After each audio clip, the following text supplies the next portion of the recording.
Hello to all my dear followers. Welcome to the second season of What If Naruto Fell in Love with Satsuki. As always, welcome to the newcomers to the channel, and remind you that there are many fanfics like this on the channel. If you like it, hit the like and subscribe buttons. Now, without further ado, let's begin. At the bridge. Naruto came to the edge of the bridge and saw a dome of ice mirrors and was perplexed, but his blood ran cold as he heard a blood-curdling scream, and what made him frightened was that he knew that voice all too well. He walked silently and quickly on the railing and saw Satsuki launch a huge fireball, after which she was nailed with a shower of senbon needles that he didn't even see due to their speed, and scream again in agony as his fists clenched and he unconsciously activated his Sharingan and saw the masked fake Hunterine come out of the mirrors and stood in front of her as he took out senbon needles in both of his hands. He saw him throw the needles at her and saw that she was trying to move but couldn't move fast enough due to the pain of the needles, and he unconsciously took out 6 shurikens from his back and launched them at the needles as they cancelled each other out, and threw 4 more shurikens at the masked Hunterine, who jumped back and away from Satsuki as he watched Naruto pick up Satsuki bridal style and jump back as he put her down and his hair shadowed his eyes as started pulling out the needles from her body, and she grimaced from the pain and was looking at him through blurred vision as she saw the familiar color of sun-kissed blonde hair, and smirked a bit as she grit her teeth and spoke from the pain of the needles being pulled out. "What took you so long, loser?" she whispered out, and he rubbed her cheek affectionately, not even sad that he gave out his tactical position by jumping in. The thought of her in pain and needing him erased all his doubts. "Well, heroes always come in at the last minute. Now are you able to move?" he asked, and she nodded as her eyes focused and she gazed into his eyes and gasped at seeing the 2 Tomo Sharingan blazing in both of his eyes. "Impossible, how did you cancel out my attack? My attacks are much too powerful for human eyes to follow. Yet you cancelled not one but all of them perfectly. How did you do it?" asked Haku as he raised his head and pierced into her soul with his Sharingan blazing furiously in all its glory as Haku stepped back a little from the intensity of his stare. "The Sharingan," she whispered out as Satsuki was too stunned to say anything as he put her down from his lap after taking out the needles, and she stood up as she gazed at his eyes, amazed at the Kekii Genkai of her clan. So he too has a Kekii Genkai, a bloodline trait passed down within a clan through generation in blood. This makes everything different, she thought as she stepped into the mirrors and started jumping through mirror to mirror as Naruto tracked her every movement, and she started thinking of what to do next. "Even now his eyes are tracking me," she thought as she threw more needles at him, and he picked up Satsuki in his arms and jumped through 3 different spots dodging the needles, but got a couple in each of his thighs because of the weight of Satsuki in his arms. His movements were slow even after pumping chakra in his feet. He grimaced and put her down as he created 20 clones as they all jumped at each of the mirrors, and he went through 18 different hand seals and ended at Tiger. Haku started jumping through mirror to mirror destroying the clones before they reached the mirrors, and was suddenly shocked when she heard a shout and saw an inferno of a narrow stream of flames coming at her, and she barely dodged, getting nicked in her leg as the flames shattered one of the mirrors, and she recreated it by pumping more chakra and jumped into the mirrors again. Fire style, Dragon Flame Jutsu. Naruto finished with a smirk as he panted from the heavy chakra costing jutsus which were coupled now with his Sharingan. "I haven't trained and fought much with these eyes, but I can see through her deceptions," he thought as he gazed at Satsuki, who was on her knees and barely hanging on to consciousness from chakra exhaustion. She just had to get mad and use so much chakra to pump up her speed and launch those fireballs like crazy, she mused. She was broken out of her thoughts as Naruto spoke up. "Satsuki, don't you fall unconscious on me. I can't fight and protect you at the same time. We have to get out of here alive. So get up now," he said, and she grunted as she tries to stand. "Well then don't protect me, I never asked for your protection," she growled out and fell backwards with a thud. Naruto turned to her and was now worried as he kept tracking the jumping Hunterine and saw another hail of senbons as he picked up her unconscious body and jumped through 5 different spots, each time getting hit by some senbon needles, and was pumping chakra through his legs to increase his speed. As soon as he touched ground he saw senbon coming at him from the front and knew they would hit him and Satsuki, and that he couldn't make the jump in time, and turned around taking the shower of senbons in his back and grunted in pain as a trail of blood leaked from the side of his mouth, and he put her down and stood up panting heavily from the exertion and the hits he was taking. He stepped a bit away from her to keep the fight away from the unconscious girl and kept jumping from spot to spot avoiding all the needles as Haku didn't give him time to counterattack. Haku launched another hail of senbon needles from the front and he took out a kunai parrying all of them as he panted heavily. He immediately made a cross-hand seal and summoned another batch of 30 clones and started throwing shurikens, nicking Haku several times as he tracked her with his Sharingan. His mastery over the Sharingan is amazing, and to think he can still stand after fighting so hard and taking all those hits for his teammate and still have the energy and focus to look for a moment to counterattack is admirable indeed. His will to protect his friend is astounding. I have been targeting his fatal points for a while now, but he blocks all frontal attacks. My chakra is running low and he too is on his last legs with all the clones, his swift movements and the constant use of his Sharingan. But I still have one advantage. I didn't want to do this, but I have no choice. I have to do this for Zabuza-sama. Let's see how strong his will to protect her really is. She thought as she took out another round of senbon needles in her hands. You fight well and your will to protect your friend is admirable and you have great moves. But your chakra levels are running low and you are on your last legs now with all those injuries. She said, and Naruto smirked. You too are on your last legs from the chakra cost of this jutsu that I can see clearly with my Sharingan, and the nitpicks I am giving you are wearing you out too, so we are both in the same boat. He said with a smirk as she spoke up. Indeed you are correct, but I still do have one distinct advantage. She said, and he narrowed his eyes, going through many scenarios in his head as his eyes widened as he realized his mistake a bit too late. This. She said as she launched senbon needles at the unconscious Satsuki as Naruto pumped up every last bit of chakra into his legs and eyes he had left and launched a kunai which lodged itself where her heart laid as she didn't have time to react, as she had not expected him to throw the weapon at her instead of blocking the needles, as he jumped in front of Satsuki and took all the senbon needles head on and smashed his fist in the hilt of the kunai as it was embedded into the heart of Haku, killing her instantly and launching her back as she skid backwards and lied down. Your will to protect your precious person was stronger than I could have ever imagined, Naruto-san. You indeed are a true shinobi. I am honored that you were my last opponent. She said as the life left her eyes and her mask fell from the lack of chakra that was holding it, and Naruto saw the peaceful smile on the face of the girl he met in the forest. Satsuki opened her eyes and saw the dead lifeless eyes of Haku and the kunai embedded in her chest as she smiled and looked at Naruto was standing with his arms by his side not facing her as she gazed at his back and spoke happily. You did it, loser. You beat her. She exclaimed, but the color drained of her face as Naruto turned her face so that his left cerulean blue eye was visible and saw the blood dripping from the side of his mouth heavily dripping on the ground passing through the chin. She saw the skid marks of the blood that Haku made from being skid back by his hit and immediately knew that he had taken the death blow for her. Why? Why did you do it, you idiot? She asked as tears streamed down her eyes, and he smirked and turned his face upwards towards the sky and smiled contentedly and closed his eyes, feeling the breeze flowing through his hair. I don't know my body, it just moved on its own. You always were annoying, you know that, right? He choked out and coughed out blood as he started falling backwards, and she caught him in her arms crying heavily. Then why did you do it? I didn't ask you to give your life for me. Why would you do something like this for someone like me? She asked, and he raised a hand and rubbed her cheek affectionately as his vision started blurring in and out. I promised you that I would protect you and help you get your goal, right? He said as her mind flashed back to the moment he promised her that with a foxy grin on his face. Remember, complete your goals and dreams, but don't give in to the darkness. Live happily and achieve your goals, don't let your dreams die. I don't think I'll be there with you to see you through them. He spoke as his hand fell and his eyes closed with a smile on his face as her eyes widened as she tapped his cheek. Loser, don't leave me alone, I need you. She said as visions of her waking him up in the morning and him chasing her as she escaped him. Loser, wake up please. She said pleadingly as moments of him making her meals and taking care of her when she was ill came to her mind. Hey Naruto, come on, it's not funny anymore, wake up. She said desperately as she thought back to the arguments they had and the kiss he gave her on the nose as she bashed his head and came to her mind.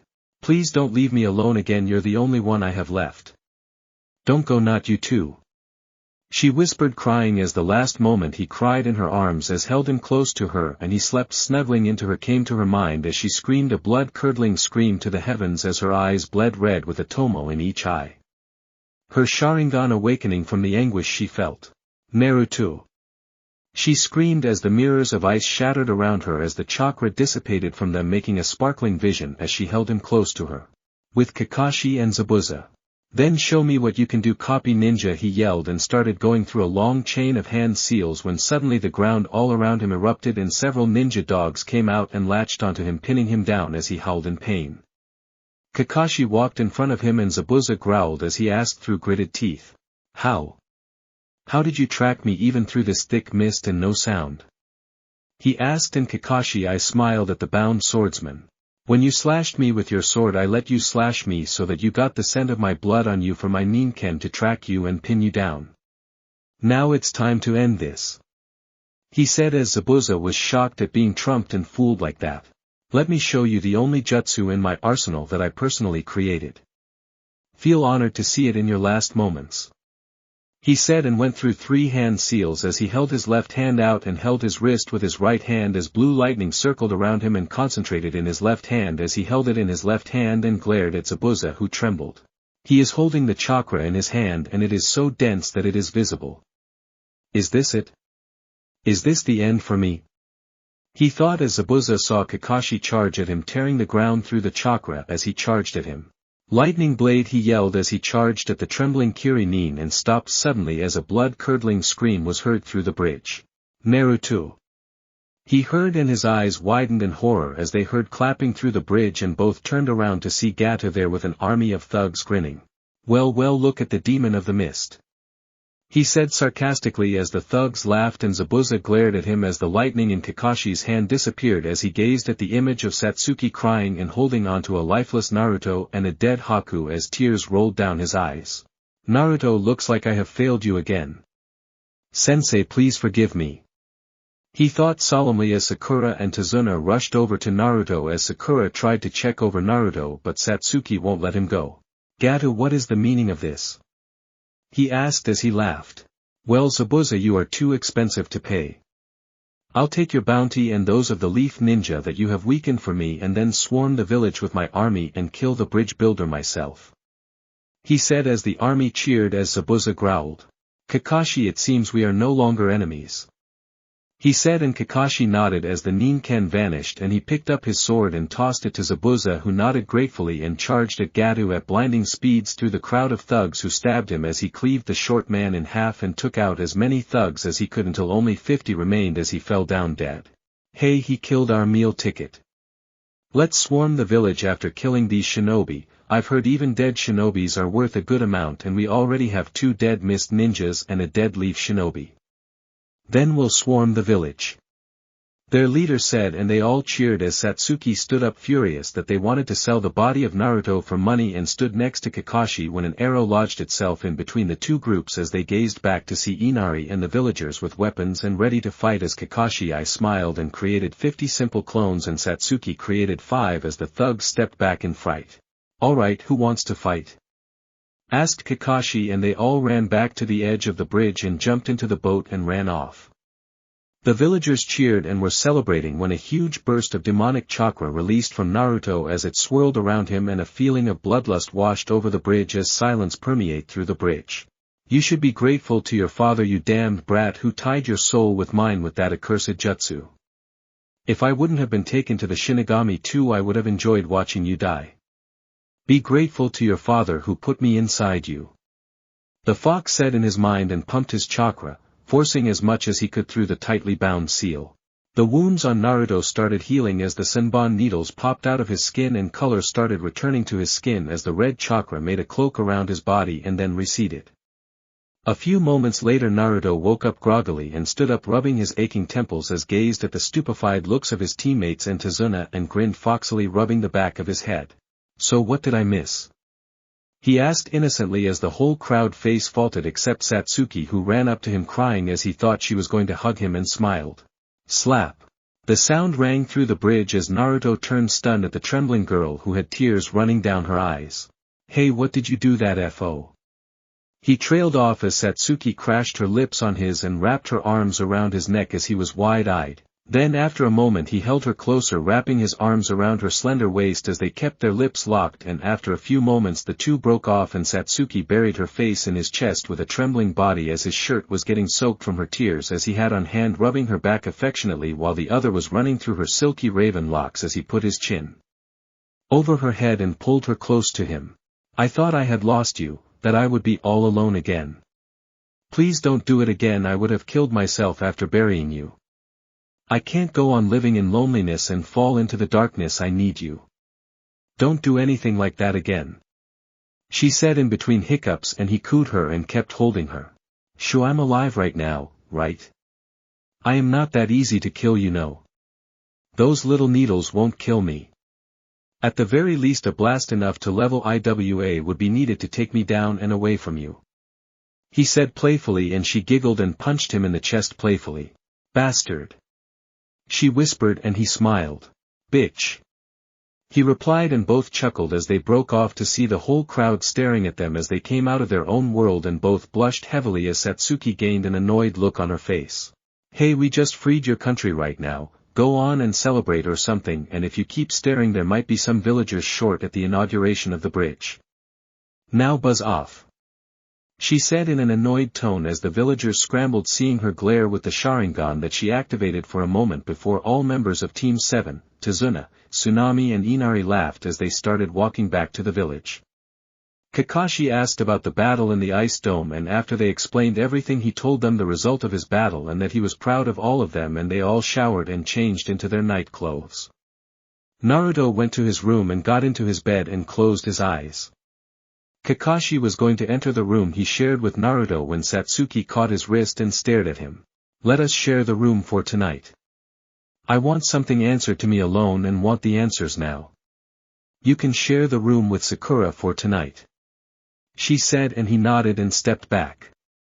He knew when they explained their battles and Naruto told him he had used one of his special abilities, that he had used his Sharingan as a last resort, and that she wanted answers. But he wasn't going to miss his chance of teasing his cute little genin. Don't do anything I wouldn't do. He said, and she twitched. No one would do half the things you would do with all that smut you keep reading. That's why you don't get a girl and have to read the book, you lazy-ass pervert. She said, and I smiled. True, but you don't have to be that hostile to your sensei. A little respect sometimes would be nice, you know. He said, and she smirked. It would, wouldn't it? She asked and stepped in, and his sweat dropped. He wasn't going to respect it any time soon, he mused as he entered the room he had to share with Sakura, who instantly screamed and threw him out of the window before he could explain. Don't get back in here if you value the thing that makes you a man now, you pervert. She shouted and closed the window, and he brought his hands near his crotch and cried anime tears. No one respected him, he thought, and now he had to sleep outside. Satsuki stepped inside and saw Naruto laying down on the futon and got in with him as she wrapped her arms around his waist and put her head on his chest as she snuggled closer to him. She had slept with him before to sometimes avoid the nightmares she had of the massacre. Naruto was startled and stiffened when someone got in his bed, but when he saw the familiar mop of silky black raven hair on his chest he smiled and wrapped his arm around her waist and pulled her closer as she snuggled into him. Did you have a nightmare again, Satsuki-chan? He whispered, and she shook her head. No, I wanted to ask you something alone and couldn't wait till morning. That's why I sent the lazy pervert away for the night. She said, and he chuckled at the respect she had for his sensei. He knew she hated perverts with a passion, and Kakashi with his books all the time wasn't her favorite person in the village, he thought. So what did you want to ask? He whispered, and she asked. Why didn't you tell me of your Sharingan? She asked, and he sighed. He knew this was coming. You remember that night that I don't like to talk about? He asked, and she nodded slowly. Well, I found out that I had it on that night. So I didn't get to tell you about it and was going to tell you after we got back to the village, but this happened. He said, and she nodded. So are you an Uchiha? She asked hopefully, and he shook his head, smiling sadly.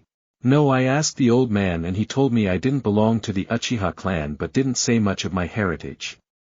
When we get back I'll ask him to reveal the truths, and then we can find out the truth about these eyes and my connection to your clan.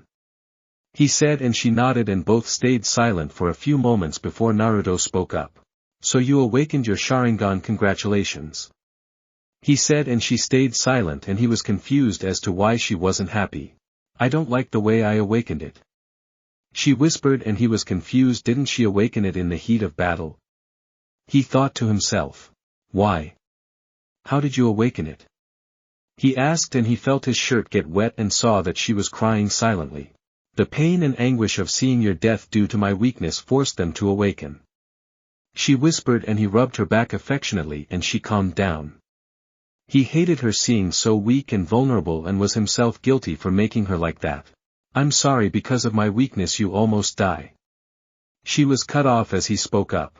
Don't apologize, I would do it again in a heartbeat if we were in the same situation again. I don't regret it, and neither should you. He said calmly, and she looked up at him.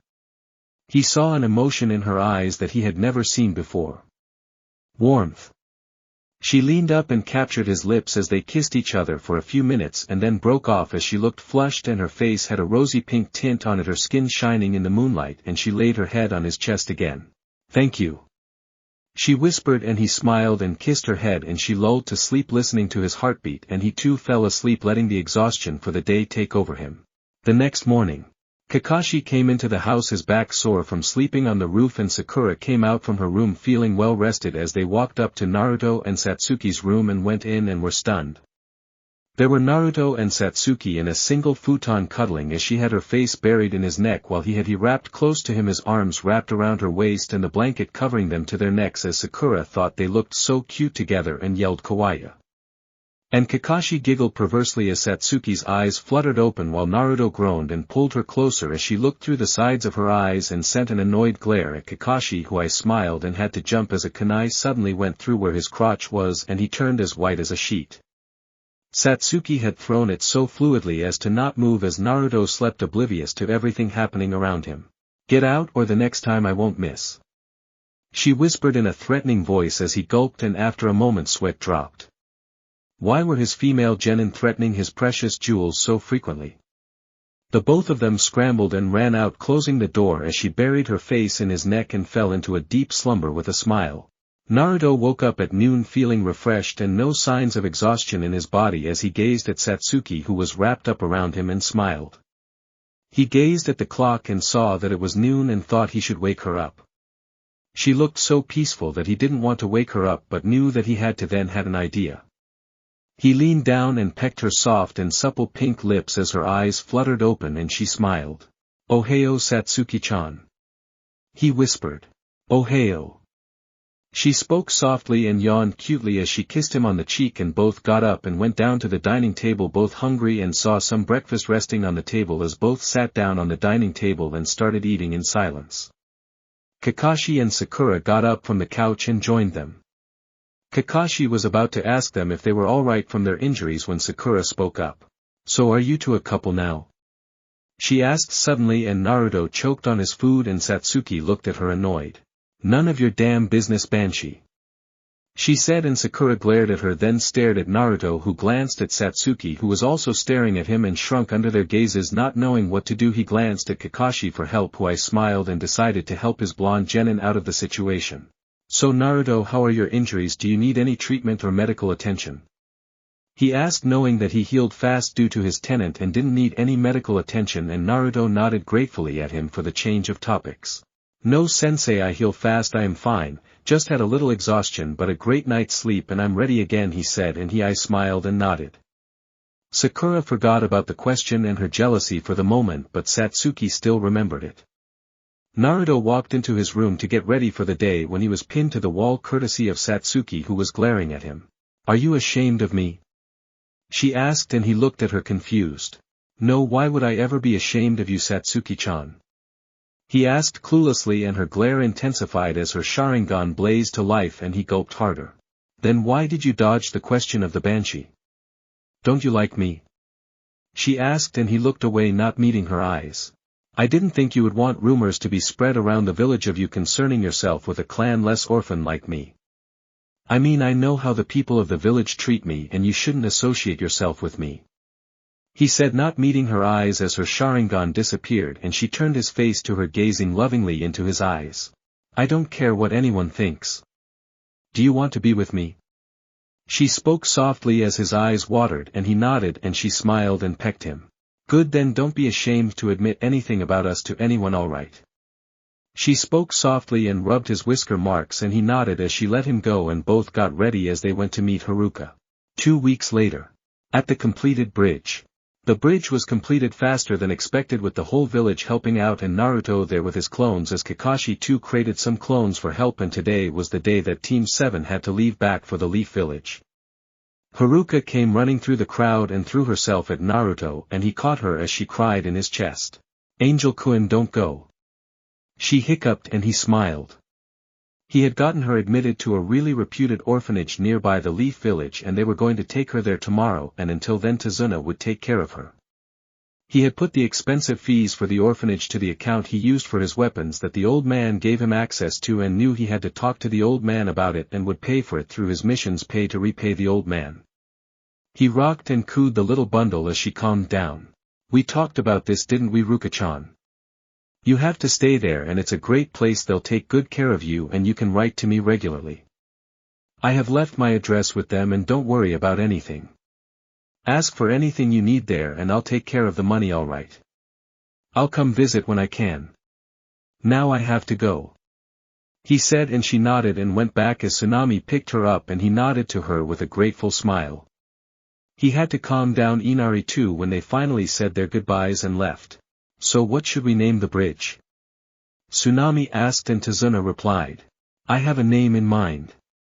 We'll name it after the boy who changed the hearts of everyone in the village. The Great Naruto Bridge. Maybe someday the bridge will be famous when the name of the person it is named after gains fame to be known throughout the world. He said, and Tsunade giggled as she watched Naruto going, who had his hands in his pockets as Kakashi tried to make him read his book to learn some things he could do in the future, and Satsuki and Sakura bashed his head to the ground. The Great Naruto Bridge, huh? It's a good name. She said, and everyone nodded. The Great Naruto Bridge it is. He shouted, and everyone cheered as Team 7 walked back to the Leaf, unaware of the adventure awaiting for them there. Kushina Uzumaki and her daughters were currently being swept away in a whirlwind of anticipation and nervous energy. They were all currently packing in order to leave the capital so they could return to the village of her children's birth. The girls were bright-eyed and full of hope, eagerly awaiting to meet their big brother for the first time, but Kushina was more frightened than she had ever been in her life. Will Naruto-chan be able to accept me and forgive me? I'm so afraid that he won't. She thought to herself worriedly.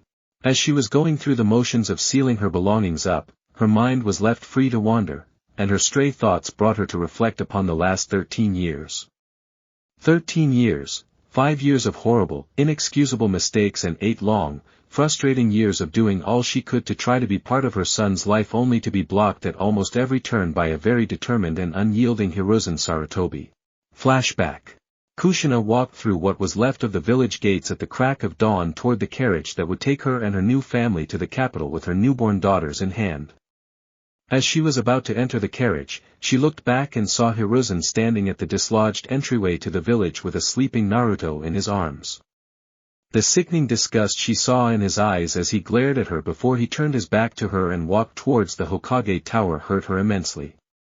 He was the man that Minato respected above all others, and to see him regarding her with such awful disappointment, she could only hope that he would see the truth behind her words one day. She forgot her pain as she gazed longingly upon the 2 red-headed infant girls that were fast asleep in her arms, neither of them having a care in the world. She smiled lovingly at them, thankful that despite last night's horrific attack by the Kyuubi, or whatever tragedy might befall her, her family, her village, or even her nation, there was still so much purity and innocence in the world. That purity and innocence had to be guarded and preserved for as long as possible. They would be free from worry for now, at least, as despite Hiruzen's anger with her, he still cared enough to provide an ANBU detail to escort her and her babies to the capital. The trip took 2 full days at the slow pace the carriage moved at. During that time, the ANBU hadn't spoken with her, and neither had she bothered to speak with any of them, guessing that they likely felt the same way about her that Hiruzen did. She couldn't fault them for that, they didn't know any better, after all. When they had arrived at the capital and they had stopped at the courtyard of the daimyo's palace, she thanked her escorts, who merely disappeared without so much as a word of acknowledgement, and exited the carriage. To her surprise, the daimyo himself was there to greet her and welcome her personally. Feeling honored by the daimyo's personal greeting, she thanked her feudal lord and allowed him to lead her to the Uzumaki estate grounds within the capital proper. There was still quite an impressive staff of caretakers tending the grounds and the house, many of whom Kushina had even known as a young girl, and all of whom greeted her and welcomed her home warmly. All of them gushed over the two baby girls in her arms, commenting on how beautiful they were and expressing their sentiments over how proud Kushina must be of them. She entered the main house, put the girls down into the double crib that had been prepared for them, and went to settle down in the living room. She allowed herself a smile, despite her sadness at both Minato's passing and Hiruzen's disappointment. All that mattered at the moment was that she and her girls were home, safe and sound, and they would have a happy life and childhood, here. The twins' first birthday came and went much more quickly than Kushina could have thought possible. Kushina had met the day with mixed feelings. The day would forever be bittersweet to her, and while she would remember the loss of her dearly departed husband and the death of her son by Kyubi's possession, she was also very happy to celebrate the beginning of the girl's second year of life. She and the girls were very content and comfortable with the luxurious, safe and peaceful life that they were able to enjoy in the fire capital.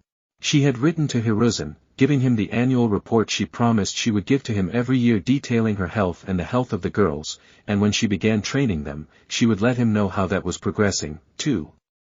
The letter she wrote to him was forgettable for the most part, though she did ask whether he had dealt with the demon and avenged Minato's death yet, or whether he would want her to do it herself. She had been surprised when, the very next day, she answered a knock on her front door and opened it to a courier ninja.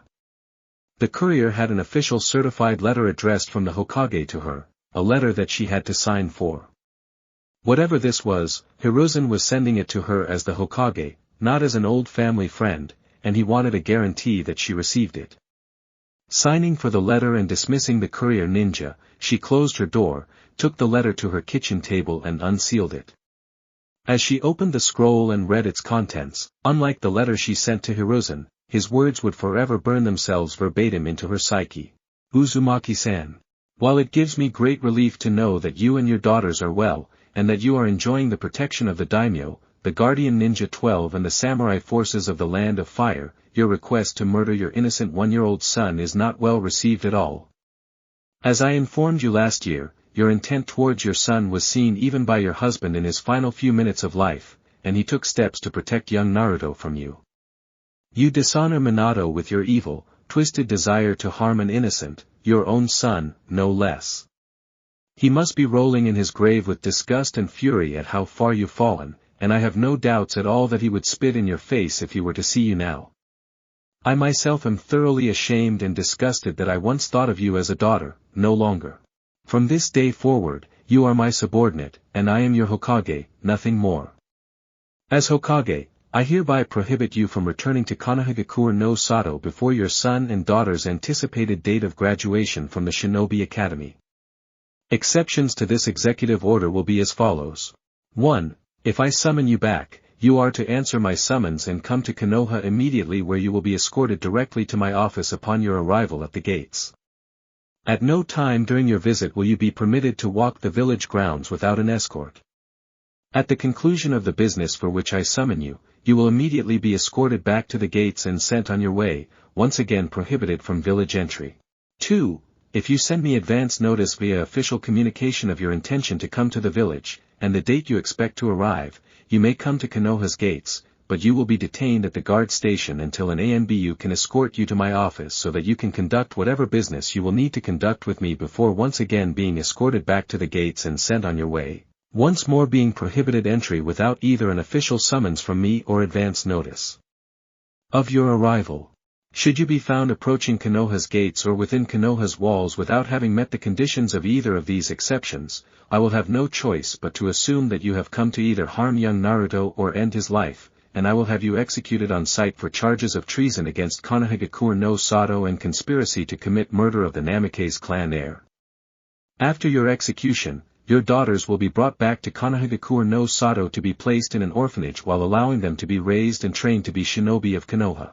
Also, be forewarned, Uzumaki-san, any attempts by you to harm or murder Minato's son through indirect methods, such as assassination, will also result in your execution and the remanding of your daughters to Konoha's orphanage system.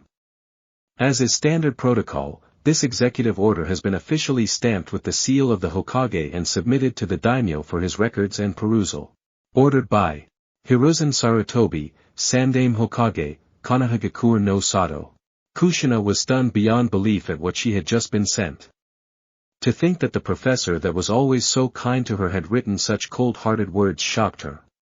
What was worse, he had not only written this as a letter to inform her that she was no longer considered a friend to him, but also as an executive order from the Hokage that had to be obeyed or she would suffer legal, and perhaps corporal ramifications. He had even used her last name instead of her first name to address her in the letter. She knew that the grounds for which he stated her punishment being immediate execution were clearly plausible. Bijou Chakra or no, the demon that fit Naruto's description was classified as a Jinchuriki under the letter of the law, and to top it off, he was also the legal heir to the Namikaze clan, and even she couldn't legally defend herself against charges of treason and conspiracy against a clan heir. Despite the righteousness of her feelings and the justice of her path, her hands were tied, and as much as she hated that demon wearing her son's skin, she loved her daughters that much more. She gritted her teeth in anguish, a few tears escaping her eyes before she was able to force them back down. She penned a response back, stating her intention to visit Konoha tomorrow to speak with him directly.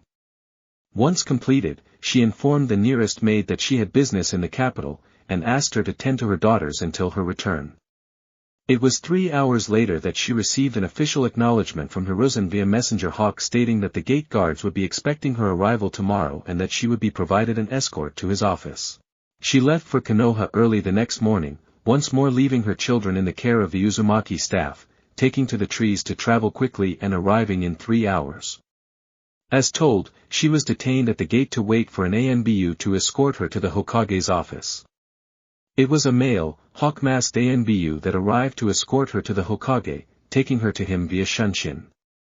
Even the tone of his letter hadn't prepared her for the cold fury and near hatred that Hiruzen was now bearing down upon her. The meeting was quick, and the point driven home that she would receive no special favors of any kind from the Hokage due to feelings of past kinship. He had told her, in no uncertain terms, that while he couldn't officially declare her an enemy of Konoha, he now personally regarded her as one. She was escorted back to the gates and left the village very unsatisfied. A week later found Jiraiya at her door. Having been stricken from the Toad contract, he now had to manage his spy network directly by traveling and meeting with contacts himself. He had left Konoha to do this, and had informed Kushina that a visit to her and the girls would be a pleasant stop along the way. Of course, he needed to travel around the world and do his research, which he also informed her of without any shame, prompting her to pummel him into the ground. It was during this visit that he noticed Kushina wasn't herself. "Kushina, what's the matter? You haven't been acting like yourself since I got here," he expressed with concern. With a sigh, Kushina answered, "Sandaime-sama has forbidden me from returning to Konoha before it's time for the girls to become genin unless I'm either summoned by him or unless I have business there that I have to inform him of beforehand. She continued sadly, "He's basically ended our friendship and says that he now regards me as his enemy because of that demon." "I see," Jiraiya offered with a sigh of his own, "well, that's not something I'm about to get involved in. I know how you both feel about the situation, so I'll just leave it alone." "Thank you, Jiraiya. I really appreciate that." Coincidentally, during the third day into Jiraiya's visit, Tsunade and Shizune also came by the Uzumaki estate. Sarutobi had informed Tsunade of Kushina's relocation for the time being, so she decided to stop in for a visit to her 3 godchildren. Kushina was about to speak up about Naruto not being her godson anymore, but Jiraiya stopped her with a firm grip on her shoulder and a stern glare while he shook his head in the negative slightly. "So I've seen the girls, but where's Naruto?" Tsunade asked happily. "Well, Tsunade," Jiraiya answered, "Sensei wanted the boy to remain in the village so that he could bond with it the same way his old man did. It was Minato's dying wish. While confused at such an explanation, Tsunade chose to accept it, such as it was, and didn't bring the matter up any further. All of them simply enjoyed spending time together and bonding with Kushina's red-headed toddlers, who surprised them all by taking their first steps in their presence. Another week had passed, and Jiraiya, Tsunade and Shizune all prepared to leave, Jiraiya to his business, and Tsunade and Shizune to theirs. Jiraiya had promised Kushina he would return by the girl's 5th birthday so that he could start training them with her. Wait a minute, Jiraiya. What about Naruto's training? Tsunade asked innocently, not noticing the darkening of Kushina's eyes, nor the icy frown on her face. Don't worry about that boy, Jiraiya retorted with his usual bluster, he's got the old man to look out for him and train him. He'll be alright, he won't need me. Tsunade, once again confused as the attitude Jiraiya was taking towards Naruto, which was so different from his attitude towards the girls, just nodded, but she narrowed her eyes in suspicion at him before taking Shizune and going on her way. Once she was out of sight, Jiraiya turned to Kushina, all pretense gone, I only lied to her so that I could help you save face, Kushina. You do realize that Tsunade would cut any and all ties with you just like Sarutobi-sensei did if she were to learn the truth about your abandoning the boy, don't you? That demon isn't Naruto. He's the Kyuubi. She shouted at him in frustration. Do you really think she'd buy that? I don't, and I can tell you for a fact that she won't either. Now, I won't cover for you, again. Bear that in mind, Kushina. Kushina simply bristled in anger, but chose to say nothing. Jiraiya pulled his scroll onto his back and gave his goodbye, I'll see you in 4 years. And with that, he walked out of the Uzumaki estate, departing the capital for places known only to him. Flashback end. 12 years since that last visit by Tsunade, and 8 years since Kushina had realized her gross mistakes and wrongs, and she still angrily asked herself how she could have not only been so stupid as to jump to the conclusion that Naruto was the Kyuubi without properly inspecting his seal first, but so evil-hearted as to not want to even entertain the hope that Naruto was still alive and well. What had come over her during all that time? To this day, she still found herself wanting for an answer. She only knew that there was no excuse for it. She continued to pack up the things she would be taking to Konoha with her, completely unaware that a certain Hokage was reflecting back on those turbulent days as well. Konohagakure no Sato. It won't be long, now, Hiruzen Sarutobi mused to himself morbidly, Kushina will be coming back here in a few months with her daughters once their training is completed to her and Jiraiya's satisfaction. What the hell am I supposed to tell Naruto about all of this?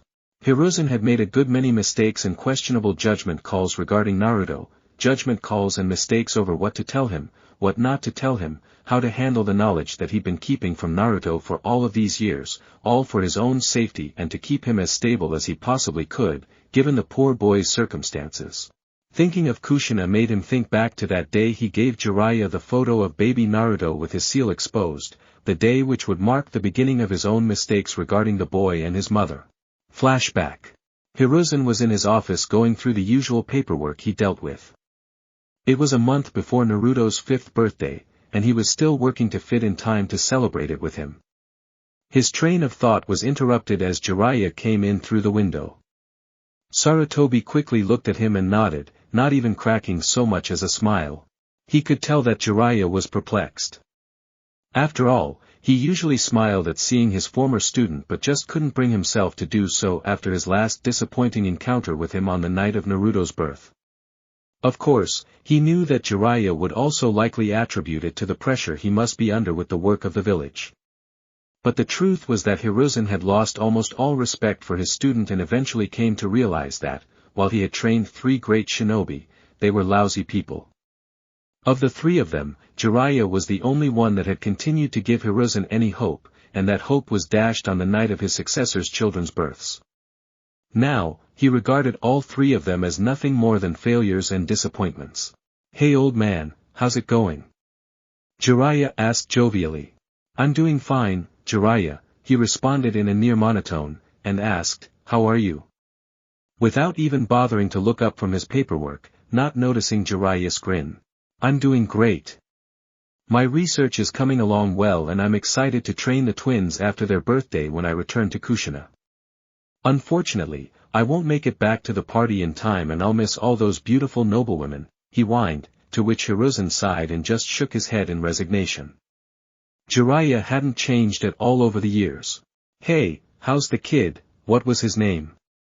He asked with a finger on his chin. Hiruzen stopped moving his calligraphy brush at this. With an annoyed and disappointed grimace, he slowly looked up at Jiraiya and responded in quiet disbelief, seriously, Jiraiya? What was his name? Do you seriously mean to tell me that your late student's family means so little to you that you can't even remember the name of your own godson? Huh? Jiraiya responded cluelessly before retorting with indignation, what do you mean? I do care for Minato's family. I've always made sure to keep tabs on Mito and Narumi. Really, now? And if they didn't tie into your almighty prophecy, would you still care as much? Jiraiya frowned darkly and asked in a low tone, and just what is that supposed to mean, sensei? Unfazed, Hiruzen proceeded to rebuke his student, Jiraiya, your late student's family means far less to you than this prophecy does, which has given you an overwhelmingly overinflated sense of self-importance. The only reason you even remember Mito and Narumi's names is because you're convinced that they're the children of this prophecy, and I only know that because training them and their relation to the prophecy is all you ever talk about. Hiruzen then added sarcastically, Minato must be looking towards you from the afterlife with such pride, especially with how much you care for his son, what was his name? Jiraiya's dark frown left his face after that, replaced with a frown of utter shame. Before he could say anything else, Hiruzen spoke up, but to answer your question, Naruto is doing fine, although he's a very lonely boy. He hasn't been able to make any friends at all because the adults in the village keep their children away from him. Oh, well, I'm glad to hear he's okay. And I suppose he'll make friends in time. Jiraiya offered, though his shame and a sense of doubt could be heard in his tone. He takes after his father, Hiruzen told him, bringing Jiraiya's gaze right to his with a saddened expression, he's the spitting image of him, and not just in his looks. He's also inherited Minato's genius-level intellect as well. In fact, I would dare say he's an even greater genius than Minato was. If I could do so, I'd take him as a student of my own. Hiruzen's eyes narrowed in resignation. God knows it would be nice to have a student that didn't end up as a failure and an utter disappointment as a human being like the three of you did. Jiraiya's sadness became laced with hurt at Hiruzen's claim. He'd seen that look on his sensei's face before, though. Hiruzen had all but given up on his former students. Jiraiya began to look around the room looking for something to latch his sight and thoughts onto. He saw a picture of Naruto when he was a baby in Hiruzen's arms on his desk and picked it up. Naruto was in his diapers and the seal on his stomach was clearly visible. Jiraiya, now intrigued, narrowed his eyes and began to do a visual inspection of the seal in the photograph. The complexity of the seal was far beyond anything he had ever seen. Minato had outdone even the greatest of the Uzumaki seal masters by combining two such strong seals along with several minor ones perfectly, and had synchronized them to perfection. In his last moments, Minato Namikaze had indeed created his masterpiece. Hey old man, I am taking this picture. I'd like to study the seal on Naruto. Do you mind? He asked and Hiruzen nodded. Take it. I have copies. I'll put another one here, he said. Jiraiya nodded and left through the window, not even saying goodbye. Hiruzen closed his eyes and sighed once more. Only one word seemed to fit for all of the people once connected to Minato Namikaze, disappointment. And these twilight years of his life seemed to be filled with nothing but disappointment, with Naruto being the only bright spot in it. Flashback end. As much as Hiruzen hated paperwork, he was actually finding it a welcome distraction to the impending dilemma that would blow up in his face if he didn't take steps to start resolving it. Fire capital. Kushina had finished packing her bedroom, and was now sealing up her kitchen goods.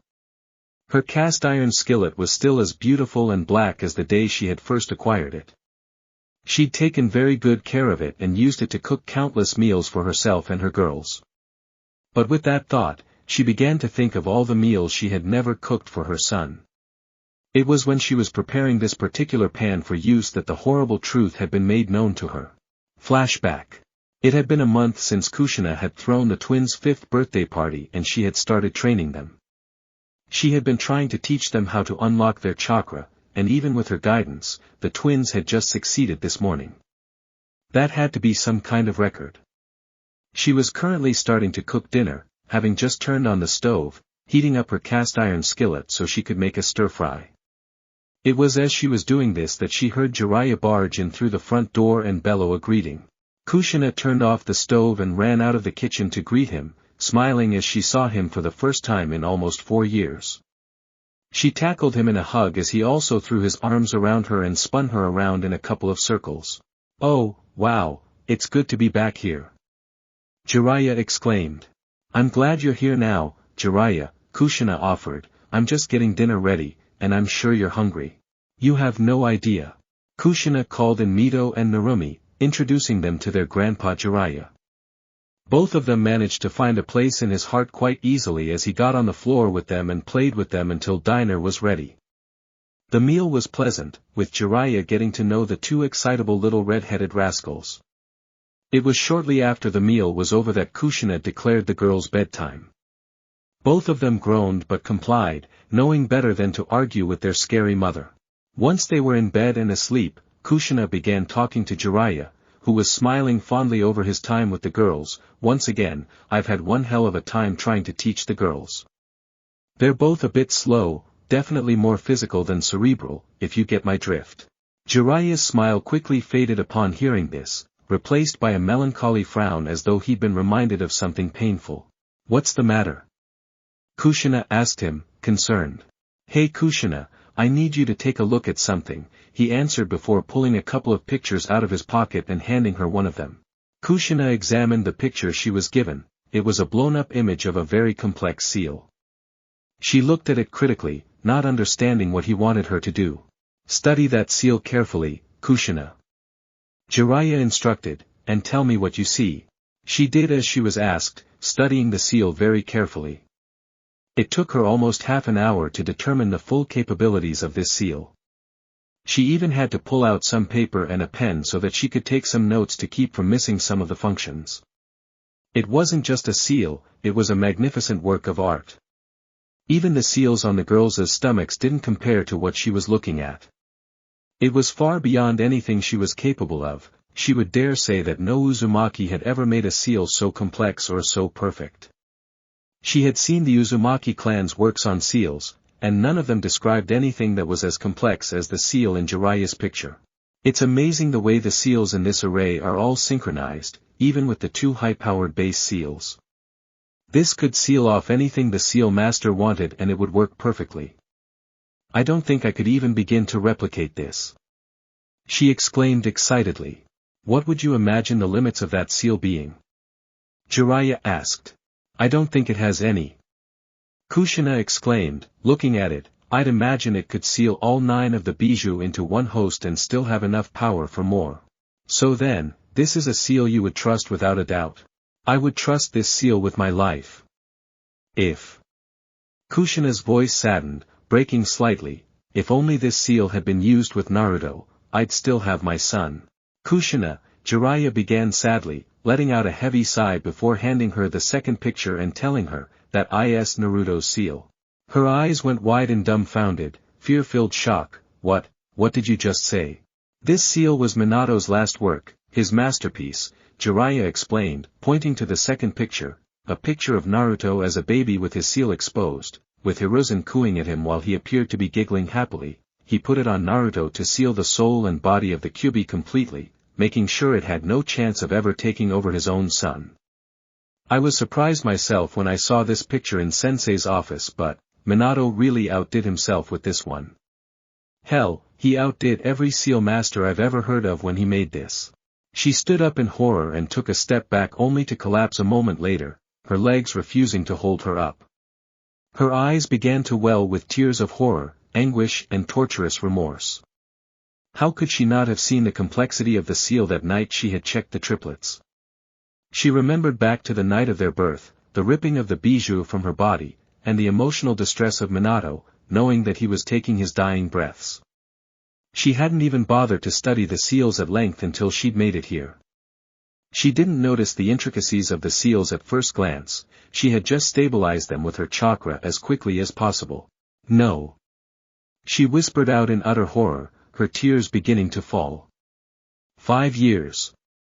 5 years where she could have had her son with her there. 5 years of precious moments and memories, thrown away. No. She whispered out again, putting her hands to her mouth. She'd never remember seeing his first steps. No, she groaned out. She'd never remember hearing his first words. No. She began to raise her voice as sobs began forcing their way up from her throat. 5 years of missed birthdays, missed presents, missed chances to tuck him into bed and kiss him goodnight. She didn't even have a clue as to how he was living, or if he was healthy and happy, or if anyone was taking care of him. No. She yelled with her eyes clenched shut, her voice completely broken as her sobs gave way to bawling. She clutched the picture of Naruto to her chest as she did this, hanging her head and almost collapsing to the floor if not for Jiraiya moving fast enough to catch her and hold her to himself while she wept uncontrollably. "I'm sorry, Kushina," he offered. He simply didn't have the heart to remind her that he and Sarutobi had told her of what she was just now acknowledging, that Naruto was in fact her son, that he was alive and well, and that he'd never been possessed by the Kyuubi at any point in his brief life. "Oh my God, what have I done?" She wailed, "My baby, my Naruto-chan. I left him alone, I abandoned him. She cried even louder, "I even threatened to kill him. What have I done?" Her cries became so forceful that she lost the ability to form words. Her wails and bawls were such that her body heaved up and down with each sob that forced its way out. This went on for almost half an hour before Kushina had cried herself hoarse. Jiraiya marveled at the fact that the girls had remained in their room fast asleep. Kushina must have placed silencing seals in the room so that their rest wouldn't be disturbed from any errant noises around the house. "Oh God!" She whispered with renewed horror, "What would Minato think of me if he could see me now? What would he say to me?" "Kushina, Minato already knew this would happen," Jiraiya explained. "Sensei told me that Minato saw how you looked at Naruto and he took steps in case what he feared to be the worst happened." Kushina sniffled, "It did. I did the worst thing imaginable. I abandoned his son, my son." In a sudden burst of determination, she wiped away her tears and stood up, moving towards her door as Jiraiya watched on in confusion. "Where are you going, Kushina?" he asked.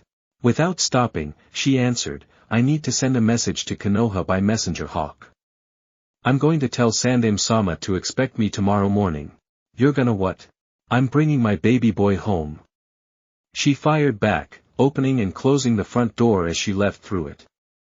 She was back a few minutes later, and Jiraiya had just waited for her return in the living room.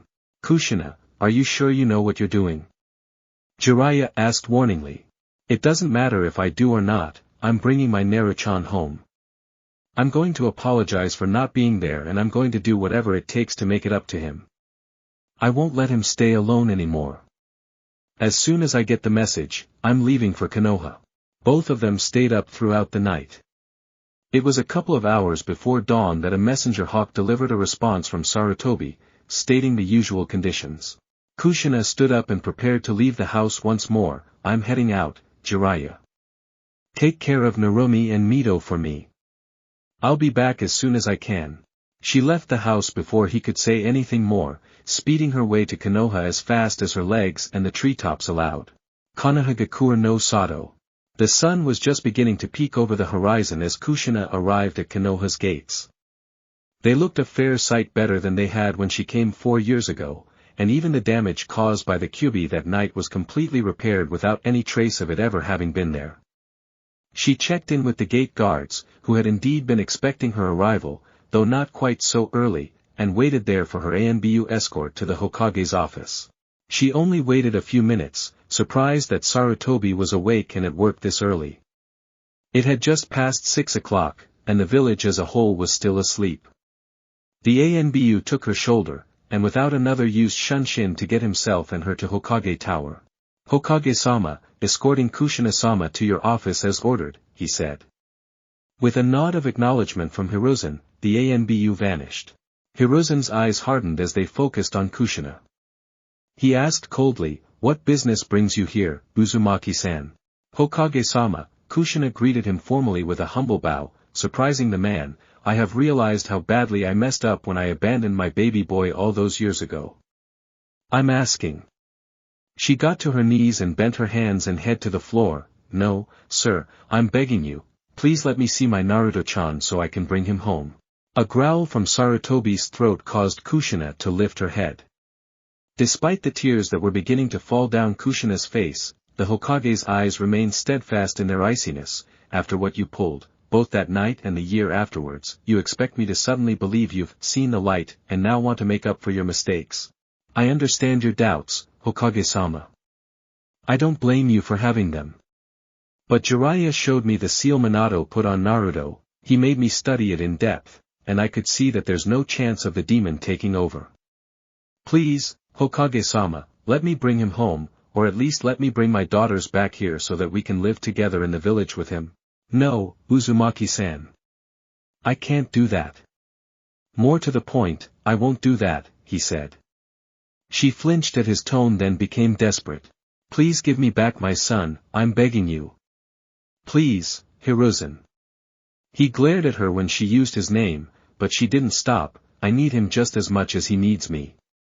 Please, I'm begging on my knees here. Believe me when I say I love my son," she said in tears. He sighed, rubbing his temples as his will wavered. "Even if I do believe you, Uzumaki-san, it's not that simple. He has experienced some rather traumatic incidents in his life recently, and I can't in good conscience burden him with the truth of your abandonment. It could break him completely in the condition he's in right now. No, Uzumaki-san, I won't let you anywhere near him, for his own safety. I pleaded to you before you left and again for a year in letters that he needs his mother, but you refused to hear of it. Why should your pleas move me now? The truth is that I'm not sure if I even want to let him know you exist before it's time for me to reveal his heritage to him and fulfill my promise to Minato," he said, and she looked at him, her tears falling even harder now. "What do you mean by traumatic incidents? Tell me. What happened to my son?" she asked, and his eyes hardened. "What happened to him is the direct result of your abandonment of him and leaving him here. Now, I've heard and said enough. This conversation is over. Leave, Uzumaki-san, our business is concluded." "Torai, Nico," he said as she tried to plead more, but he released the privacy seals and flared his chakra as two ANBU came in the room kneeling. "Escort Uzumaki-san to the gates and send her on her way," he ordered the two. Before he or the ANBU could act, however, Kushina stood on her feet, planted herself into the floor using 4 chakra chains with several more flailing through the air around her defensively, and flooded the room with extraordinarily powerful killing intent, causing the ANBU to retch and even making the Hokage sweat a bit. "Hiruzen Sarutobi, I will not be dismissed so easily and casually. If you want to send me to Ibiki Marino when we're done here, then I'll go white out resisting, but I'm not leaving or moving from this spot until you've given me the time I deserve for making this trip, do you understand me?" Kushina shrieked out at him at the top of her lungs through tears of anguish and frustration, shocking him with her furious determination. Hiruzen used some of his own killing intent to match the pressure Kushina was exerting with hers. He stood to his feet and glared at her with determination that was just as unyielding as hers. Studying her, and seeing that nothing he could say or do would persuade her to leave without either giving her what she wanted or putting up a fight that wasn't worth engaging in over a matter of his time, he gave a resigned sigh. "Torai, Nico," he addressed his agents, "stand down and return to your posts." "Sir, are you sure?" Torai asked his commander in an even tone, though his doubts as to his Kage's safety could be heard in his question. "I promise you that I will not attack him and I don't mean him any harm," Kushina tried to assure the two ANBU in the room, her tears beginning to lessen. "I'm sure, Tori," Sarutobi answered the ANBU's question, "you may stand down." Both Tori and Nico nodded, saluted their Hokage, and vanished from sight. Sarutobi returned to his seat as well and clasped his hands together in front of him. "You may also stand down, Kushina," she sniffled as he used her first name for the first time in 4 years. "I will hear you out, but surely you must know that I cannot allow you to have custody of Naruto." Kushina grit her teeth together in anguish, her tears beginning to renew themselves. She allowed her chakra chains to dissolve and recede back into her body. She once again fell to her knees and bowed her head and hands to the floor. Please, Hiruzen, Kushina pleaded, tell me what to do. I know you don't trust me and you think I'm an evil monster, and you're more than justified to feel that way considering all I've done. But tell me what I can do to earn back your trust. Tell me what I can do to show you that I've changed, that I truly do understand my sins and atrocities and that I want to atone for them and redeem myself. Please. Her last plea was yelled out as her voice broke through her sobs once again, tell me what I have to do to get my son back so that he doesn't have to suffer anymore. Despite the anger and animosity Hiruzen felt towards the woman who was currently kneeling prostrate before him now, he could deny that she was genuine and sincere in the desires she expressed. Could he maybe give her a test of sorts? Could he not give her the benefit of the doubt right now? But at the same, could he afford to? And how would this affect poor Naruto? Kushina, please lift your head, Hiruzen requested in a conciliatory tone. When she had done so, he gestured with his hand, palm face up, to get off her knees and stand before him. When she rose to her full height, Hiruzen began, Kushina, you're putting me in a very difficult position, here. She nodded to show she understood as he continued, one that doesn't have a simple, easy answer. I'm sorry, but I can do and tell you nothing more that concerns Naruto. That's unacceptable. Kushina interrupted him, I won't leave this spot until I at least have more than I came here with. If you want me gone, you have to give me something. And why should I give you anything at all, Uzumaki-san? Hiruzen demanded testily. I get that you can't allow me to take Naruto, and I know and understand why. But can I meet him, at least, even if I don't reveal myself to him as his mother? Can I try to start building something, anything, with him at all, even if it's only from a distance? Please, Hiruzen, give me a little hope, here. Hiruzen lowered his gaze in thought for a few moments before closing his eyes and sighing. He wasn't sure what to do at the moment. He absolutely would not trust Kushina with Naruto's well-being. She abandoned him and wanted to kill him, she didn't deserve a chance to do anything with Naruto or for him as far as he was concerned. But still, he knew a despondent parent when he saw one, and one was definitely standing in front of him at that moment. Hiruzen took another deep breath and let it out in a slow huff, the incident he was involved in was an attempt on his life. She gasped in shock, causing Hiruzen to narrow his eyes at her accusingly, to which she just looked down in shame, as he continued, and that attempt landed him in the hospital for a week. It happened on his birthday while you were no doubt celebrating with your daughters without so much as a care in the world. Kushina began to sniffle and heave at the hard truth behind Sarutobi's words as he continued, Kakashi and I were able to get to him in time and I executed those involved. Thank you, she interrupted gratefully, before he narrowed his eyes once more. Hiruzen picked up where he left off, but given what's happened to him, how do you think he'll react to finding out that he has a mother out there who abandoned him to such a life? Do you think he'll take it well? Do you honestly think he'll be able to trust you, or have any kind of affection for you at all? He'd demand to know why you left him to die. How do you think he'd react to the news that you not only left him to die, but you wanted to kill him, yourself? Kushina began to sob with each accusation Hiruzen presented to her. It was true, she had done those things, and she had no excuse for it. Even if she had, she wouldn't allow herself any excuses for it. I understand, and you're right. I wouldn't want to do anything that would harm him anymore, even if it means I need to keep my distance. At least. Kushina began to plead again, this time more quietly, at least, can you tell me about him? Can you help me to at least start getting to know my boy? Hiruzen simply looked at her sadly for several seconds before nodding slowly, he's quite a lonely boy. He tries very hard to keep an optimistic attitude and see the very best in people.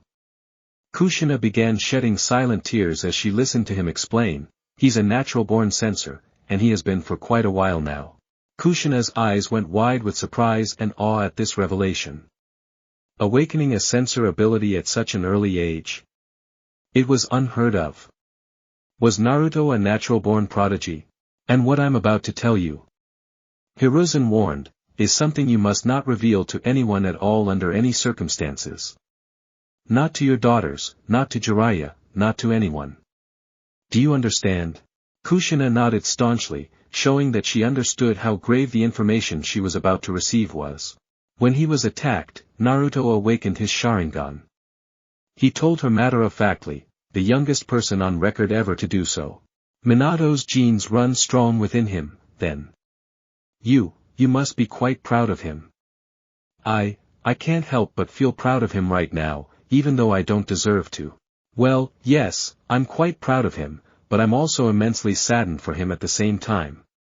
The only way the Sharingan can be awakened is either through intensive training or through a direct threat to the life of the one who carries it. He shouldn't have had to awaken it yet. His firmness reminded Kushina that she was not in the man's good graces in any way. She closed her eyes and allowed a few tears to escape her ducts before reopening them and watching on, paying attention to Hiruzen's account of her son. He continued, A sad yet wistful sigh escaped Sarutobi's lips. He's almost a carbon copy of his father. And I don't simply mean in his appearance. He has his father's genius as well, teaching himself to read at the age of 2, being able to learn and understand concepts far beyond his age. Even now, I've already started him on learning about chakra theory. Sarutobi leaned forward, allowing a small smile of pride to cross his features, and he understands what he's reading, if you can believe that. Kushina grimaced in anguish and heartache at this. To think that while her daughters took after her, Naruto took after his father, it elated her to think about it, but it hurt so much to think that she'd never been there to see it with her own eyes. Naruto idolizes his father, Kushina, Hiruzen admitted to her quietly, bringing her to further tears. He even chanced upon a picture of you when you were pregnant with him. This brought a whimper from her throat as she brought her hand to her mouth, and he couldn't stop talking about the beautiful red-haired woman that his idol was married to, and that she must have beautiful daughters. Kushina's legs gave out from under her as she collapsed to her knees, overwhelmed with regret, heartache and self-loathing. Her sobs became wails. She'd had such disgusting and wrong thoughts about him, and yet he had nothing but wondrous thoughts about her and the sisters he didn't even know he had. She fell to the floor, sobbing and crying, mumbling through her tears about how evil she was and how she didn't deserve to live. She wasn't sure how much time had passed before she felt a hand on her shoulder. She looked up and saw Hiruzen kneeling with a sad yet cold expression, as though he was truly saddened for her but couldn't bring himself to comfort her or feel the slightest bit bad for her. Can I? Kushina began, can I start sending letters and gifts for you to give to him for me? Gifts, certainly, Hiruzen replied, letters. I can write them in a way where I don't give too much information to him. I want to tell him I'm his mother and that I'm sorry for what I've done to him, but I can leave my name off of it, and I can also not tell him exactly what it was I did, at least, not until he's ready to know. Please. Hiruzen closed his eyes and sighed, you can send them. I'll consider whether or not he's ready for them. Thank you, Hiruzen, Kushina offered, I'll trust you to know when he's ready to hear the truth about me. But please, I need to know if there's any way I can be worthy of your trust again. I don't want to have to wait until he's a teenager before I can meet him and introduce him to his sisters. I want to bring him home. Only time will tell, Hiruzen told her plainly, he should be at home right now. I recently got him his own apartment. I'll allow you to get a glimpse of him from the rooftop across the street from his apartment before I take you back to the gates. It's the best I can give you right now. Thank you, she gratefully expressed, hugging him on impulse, you can't imagine how much that means to me. Fire capital. Kushina sped back home, wishing she could have brought Naruto with her, but grateful for what concessions Hiruzen had made to her. The old man did as he had promised, allowing Kushina her first glimpse of her 5-year-old son, and as it should have been on the night he was born, she immediately fell in love. Just seeing him and watching him as he read, studied, and cooked for himself brought her to tears once more. How she longed to go down into that apartment and sweep him up into her arms. How she yearned to hug him and kiss him all over his face, telling him how truly sorry she was and how much she loved him. How she ached to bring him home with her and surround him with the love of his family. It was not to be, as Hiruzen brought her back down to reality by ending her time in Konoha and personally escorting her to the gates to see her off. She had returned to the fire capital by late afternoon, and had now entered the Uzumaki estate. As soon as she entered, Jiraiya came up to greet her, but saw a tear-stained face, and no little boy in hand, though she had a sad yet hopeful smile. He could see that while she hadn't gotten what she wanted, she'd been able to walk away with Hiruzen having given her something. She washed her face, put on a smile for her girls whom Jiraiya had brought to greet their mother and welcome her home, and began to cook dinner for her family, thankful for her loved ones, but wishing she could be cooking for her son as well. Jiraiya knew better than to press the issue, and the girls were just as clueless as they ever were, something she found herself to be quite thankful for at the moment. It was the next morning, before the girls were to be woken up for breakfast, that Jiraiya come to Kushina and asked about her meeting with the Hokage. She explained everything that took place to him, about Hiruzen's refusal to allow her near Naruto, about the attempt on Naruto's life, which caused Jiraiya to flinch, though the things Hiruzen asked her to keep to herself, she did. She also told him about laying eyes on him for the first time since his birth, and what she was going to do for Naruto from that day forward. When she was done, Jiraiya asked her, "Kushina, when are you going to tell the girls about him? And what exactly are you going to tell them?" "I'll tell them when I think they're ready," she answered plainly, "and I'll tell them everything. I won't leave anything out." "Are you sure that's wise?" Jiraiya asked warily. "I mean, you don't know how they'll respond to what you have to confess to them. They deserve to know.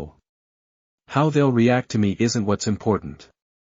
But I have faith in them to take it all in stride." "Well, okay then. If that's what you want to do, I won't stop you when the time comes. Just be careful, okay?" She smiled sadly at him and nodded. Before she prepared breakfast, she had a letter to write to her son. She could only hope that Hiruzen would see fit to give it to him. It was another letter that she could recite from memory after having written it. "Naruto, my son. I can only imagine how confused you must be by reading a letter being written to you by someone calling you their son.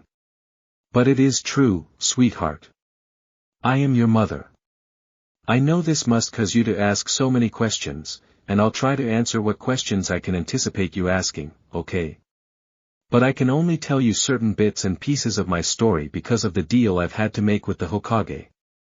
Please don't blame him for it, baby, he's only watching out for you, and he truly loves you and has your best interests in mind. Even though he and I aren't close or on good terms anymore, I trust him completely with regards to your safety, and I don't think anyone can keep you safer than he can. I can't tell you my name, yet. You'll know when we meet one day, and rest assured that we will meet. You even have siblings that you'll meet when you meet me. I expect to be permitted to return to the village at around the time you'll be graduating from the academy, there. The reason I'm not there with you, and you're not living with us, is because I've done some very, very bad things, and all of them were about you. I can't tell you what they are yet, but I want you to know that I regret them all and I'm deeply ashamed of myself for even thinking of them, much less actually doing them. When we meet, I will confess every wrong thing I've done that involved you and I'll then beg you to forgive me for them, one by one. I won't ask you for forgiveness before then, because I believe that a person needs to know just what they're forgiving a person of before they can forgive that person. I also want you to know that I won't make any excuses of any kind to you for my wrongs. I should have known better, and deep down I did know better. Despite all of this, and despite the hurt and heartache you must feel right now, I want you to know, sweetheart, that even though I don't know you yet, I love you with all my heart, my Naru-chan. I'm crying with regret and shame even as I'm writing this, wishing I didn't have to, and knowing that I have only my own stupidity and misguided feelings to blame. My absence is not in any way your fault, please know and believe that. You did nothing wrong, and you didn't deserve to not have a loving mother to keep you and raise you. I don't really know how your life has been in Konoha, I only know that the Hokage told me about an incident of some kind you were involved in. I can only guess that you've been hurt, maybe quite badly, and for that, I'm also truly sorry. It's my fault, because all of it could have been prevented had I just done the right thing on the night you were born. Even aside from that, as your mother, I will always regret not seeing your first steps or hearing your first words. I will always regret missing all of your birthdays, and even the things that you have yet to accomplish, but that I won't be able to be there for. But I want you to know that you're going to be getting mountains of birthday presents from me from now on. I'm also going to send you presents and things for all of the great things that I know you'll do. Even though Hiruzen, that's the Hokage's first name if you didn't know, forbade me from finding you when I was in the village last. He did tell me some things about you, things that made my heart leap for joy and swell with pride, but also broke it at the same time, because it reminded me of just how badly I messed up with you. He tells me that you take after your father, which makes me very happy. You do look so much like him, honey. But Hiruzen also tells me that you're a genius just like your father was, maybe even more so. If that's true, then I have so many scrolls of great jutsu and other shinobi tools that you'll be able to make great use of, and I will definitely be sending those along for Hiruzen to give to you. Your siblings both take after me, sadly, they're more physical beings and learners, and while they aren't stupid, they aren't exactly that smart either. They can't learn so many of the things that I want to be able to teach. But you can, sweetheart. I can't wait for the day to arrive where I can actually teach you those things like sealing, swordsmanship, specialized chakra techniques of our family. I can't say more than that because I fear you're smart enough to figure out who I am if I give you more information, and Hiruzen believes you're not ready to know my identity yet. Naruto-chan, no matter what anybody tells you, please know and believe that Ka-chan loves you. And your father loved you more than anyone in the whole world. I can't wait to find out more about you, and I can only hope that I'm allowed to return sooner than your graduation date. I promise I will do all I can to show you my love from the distance I have to keep for now. Please, sweetheart, be strong. Make sure you eat lots of healthy food, even your vegetables. Take your bath every day, and make sure you get yourself to bed on time so that you can get plenty of sleep for the day ahead. Make friends, you don't need many, a few is enough. Make sure you study your ninjutsu, okay? And above all, please never forget that you have a Ka-chan out there who loves you very, very much. I love you, son. Ka-chan. Once completed, she asked one of the maids if she could start on breakfast while she took care of some business in the capital. After sending the letter off via messenger hawk, she made her way home and began to think long and hard about what kinds of gifts she wanted to buy her son to send to him. Flashback end. Kushina continued packing the kitchen as she reminisced over her time spent there, time where she missed Naruto's childhood, but smiling at the things she had learned of him through Hiruzen's continued correspondence. She thought about her frustration with the girl's training over the years, and she couldn't help but compare it to the sheer euphoria of learning about the things she could teach to Naruto when she got the chance. Sadly, the joy she felt at the idea of teaching Naruto was sometimes tainted by news of Naruto being attacked once again, especially on his 6th birthday. Flashback. Fire Capital. Jiraiya and Kushina had been training the twins for a year now, and it became more and more apparent that they took more after their mother than their father, something that now both scared Kushina and made her feel ashamed. She began to fear that they would react to Naruto the same way she had, just following their impulses and not taking the time to really think things through. Her fear was compounded by the fact that neither of the girls was as intelligent as she was, and they were also a good bit more impulsive. She had tried to teach them about battle strategies and deceptions in the shinobi world, but they lacked the attention span to learn such subtleties. They were both headstrong, beat em up first and ask questions later types like she used to be. They had also inherited her fiery temper and brash personality, along with the dense chakra that she had. But while their chakra was quite dense, their chakra control was beyond abysmal, a dilemma she couldn't understand. It wasn't surprising for Jinchuriki to have poor chakra control due to their reserves, but their control was almost negligible, and nothing that Jiraiya and Kushina tried could seem to improve their control. In addition to their dense chakra, the mixing of the Kyubi's yin and yang chakra respectively into their coils brought problems of their own. The control needed to keep the demonic chakra from bursting forth unrestrained wasn't there due to the absence of the 1,000-year-old soul that was sealed within their brother, which was needed to filter and regulate such potent, dangerous chakra that did not belong to them.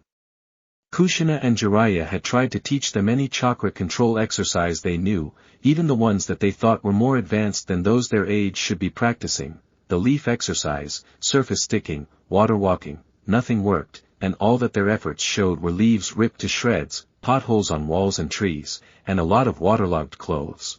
The girls had no apparent concept of the word restraint, and their short tempers didn't help them either. Needless to say, Kushina knew it was going to be a long and tedious path to get them to master even the basics. She and Jiraiya began to take a different approach, and started training them in her clan's style of taijutsu, the Uzumaki's swirling fist, which relied on the weakening of an opponent first through the use of seals or other long-ranged attacks, such as water-style ninjutsu or her adamantine chains, and then going in for the kill. It was based on strength and force, designed to take down an opponent by going on the offensive and landing fierce strikes.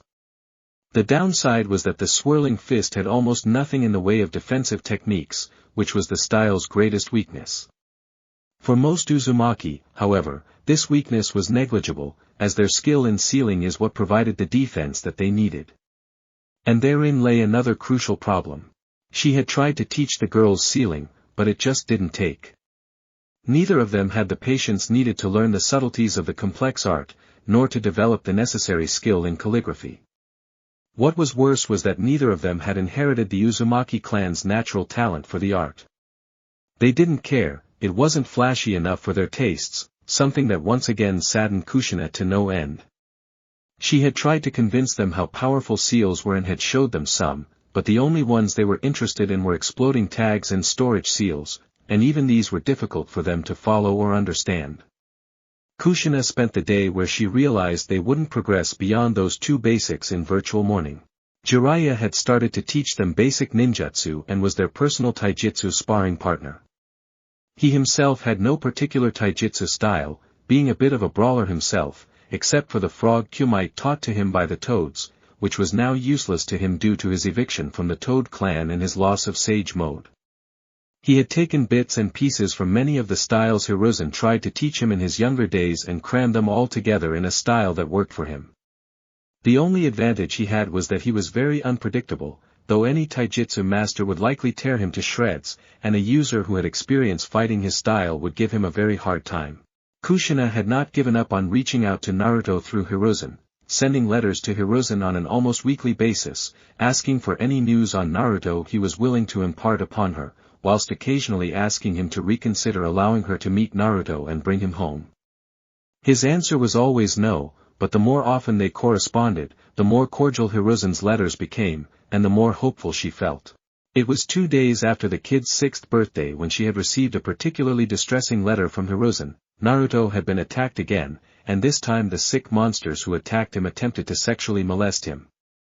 He warned her not to return to the village, as he and Kakashi had prevented any harm from coming to Naruto, and once more, her presence there would do Naruto no good.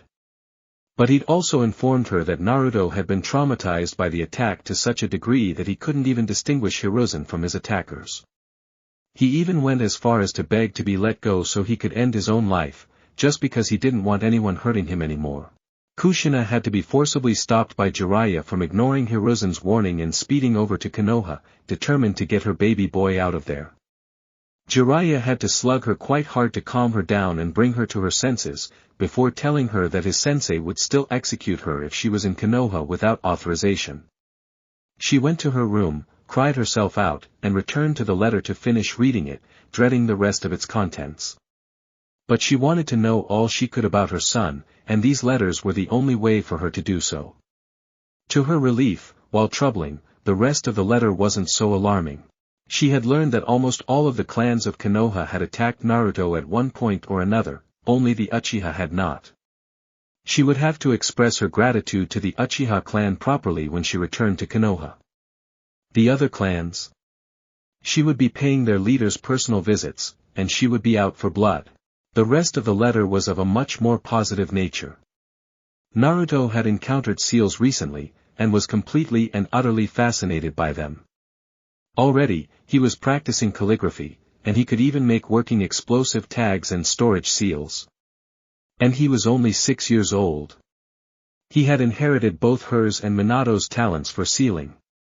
Oh, how she couldn't stand waiting to be able to teach him everything she knew. She was also told of his first week at the academy. It was rough for him, as most of the children there had been told by their parents that he was a worthless clanless loser who had been abandoned by both his parents. This made her very, very angry, and she resolved to pay a few parents of Naruto's classmates several personal visits once she was back in Konoha. She was sure that she could get a list of Naruto's old classmates after he graduated. And if any of those parents were the same clan's folk that she would be visiting already, then they wouldn't escape her with their lives. On a brighter note, he had made a fast friend in Satsuki Uchiha, her old friend Mikoto's daughter. Apparently, he was rather taken with her, and she liked him quite a bit as well from what the old man could gather. Such a thought made her smile while also causing her protective motherly instincts to rear their ugly head. She hadn't had time with her son yet, and no little floozy was going to steal him from her, damn it, best friend's daughter or otherwise. But regardless of their possible future together, she was thankful and glad that Naruto had a friend his age who would be there for him. She had already sent along some chakra weights, a bakken so that he could begin kenjutsu training if he wished, and 5,000 ryo to Hiruzen so that he could buy Naruto some new clothes and any of his favorite foods for his birthday, as well as any gifts he would think Naruto might like. She also sent him a birthday letter, wishing him a happy birthday and letting him know that she thought about him every single day. She had also baked Naruto a birthday cake during the night while the girls slept and sent it, sealed up in a scroll, to Hiruzen for him to pass on to Naruto so they could enjoy it together. She had made a note to ask him to enjoy it on her behalf since she couldn't be there to eat it with him. She would send any training materials to him that he would need once she found out what it was he was most in need of. Flashback end. And thus the years had passed, with Kushina never relenting in her attempts to petition for readmission into Konoha to live with her daughters and to bring Naruto home, as she didn't want to separate him from the few people who truly cared about him. She had taken enough. She wouldn't dare to separate him from people that loved him and people that he loved in turn. The gifts she sent never lessened either. Large sums of money, sealing supplies, and the gifts she considered the greatest prizes, the Uzumaki sealing volumes. The girls would never be able to use them, and she knew that Naruto would devour their contents and make great use of them. 13 years old, and already he was on his way to being a seal master. She was still having trouble getting the calligraphy right at that age, and she was better than most Uzumaki were. Even Minato hadn't been that good as sealing when he was Naruto's age. On top of his birthday gifts, she had also sent him a graduation present, an Uzumaki chakra katana that she had forged herself. And there were always the letters telling him how much she loved him, how proud she was of him and of what she heard from Hiruzen, how she couldn't wait to meet him again and flood him with so much of her love that he'd get sick of it. He had also become quite proficient in the Namikaze style of taijutsu, the hummingbird, a style which relied on speed, agility, great defense and counterattacks, acrobatics and precision, a wondrous style to behold that took full advantage of the genetic gifts of the Namikaze, particularly their reflexes, speed and coordination. The thought of Naruto learning his father's taijutsu style made her smile with pride, but it also made her heart ache that she wasn't there to help him learn the basics. It was one thing after another with why she couldn't return. If it wasn't Naruto being attacked, it was the occasional mental breakdown like when he had wanted to end his life on his 6th birthday. If it wasn't that, then it was instability of another kind, sometimes rage, sometimes depression. And if it wasn't a problem on Naruto's end, it was a problem on hers, such as a new update from Jiraiya about this Akatsuki group who were seeking the power of the tailed beasts and would surely come for the girls to take their power, so they would need additional training in the relative safety of the capital. But whatever the reason for her inability to return was, learning of the mother who had abandoned him and wanted to kill him as a baby would undoubtedly make things worse for Naruto. She understood that, but it didn't stop her from trying to get authorization to see her baby boy. Hiruzen had also sent pictures of Naruto to her as well at different moments in his life, pictures that she treasured like nothing else. Pictures of him in Hiruzen's arms as a little bundle giggling and pulling his hat as the Hiruzen was cooing him as a 3-year-old running through the hallways of the Hokage Tower, being chased playfully by Hiruzen with his hat and his pipe and a book that made her want to castrate the man, him with Haru and the Ichiraku family with I am holding him sitting on the Hokage monument on his father's head with Hiruzen in the back standing with a hand on his head, pictures of him at various stages of his years at the academy, and finally the most recent picture of him Hiruzen, Haru, and his favorite teacher Iruka-sensei at Ichiraku's ramen stand with Naruto wearing his Konoha headband showing him to be a genin of Konoha. Tears had streamed down her face the first time she saw his graduation picture. She marveled at her son and how much he resembled Minato. Despite all of the letters she had sent him, she had never told him her name, nor what exactly her sins against him were, and she would often think and fret over how she would talk to him and apologize, just what she would say, and if he would even listen to her. As often as these thoughts would come, she would shake them out of her head and renew her resolve that whatever he would decide, she would deserve it after what she did to him, and she would accept it. In her fear over his response to her, she would never admit to anyone that some thoughts of committing seppuku came to her mind sometimes. She never went through with it. After all, she couldn't abandon the girls the way she had abandoned Naruto, and she couldn't leave this world without giving it everything she had to atone for her sins against Naruto. She certainly wouldn't ever be able to face Minato in the afterlife with such unresolved sins. Kushina and Jiraiya had finished packing up and were both ready to go. The girls would finish up soon, but it was late, so they would sleep tonight and move out for Konoha first thing tomorrow morning.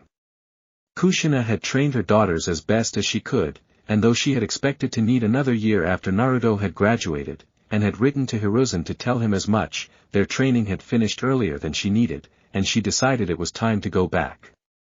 Jiraiya had agreed, saying now he could take a break from the spy network since the village had gained back much of its strength and reputation. As Kushina was preparing for bed, she began to reflect on how the girls had progressed in their training over the years. The basics had to be drilled into them constantly, as they were both rather slow learners.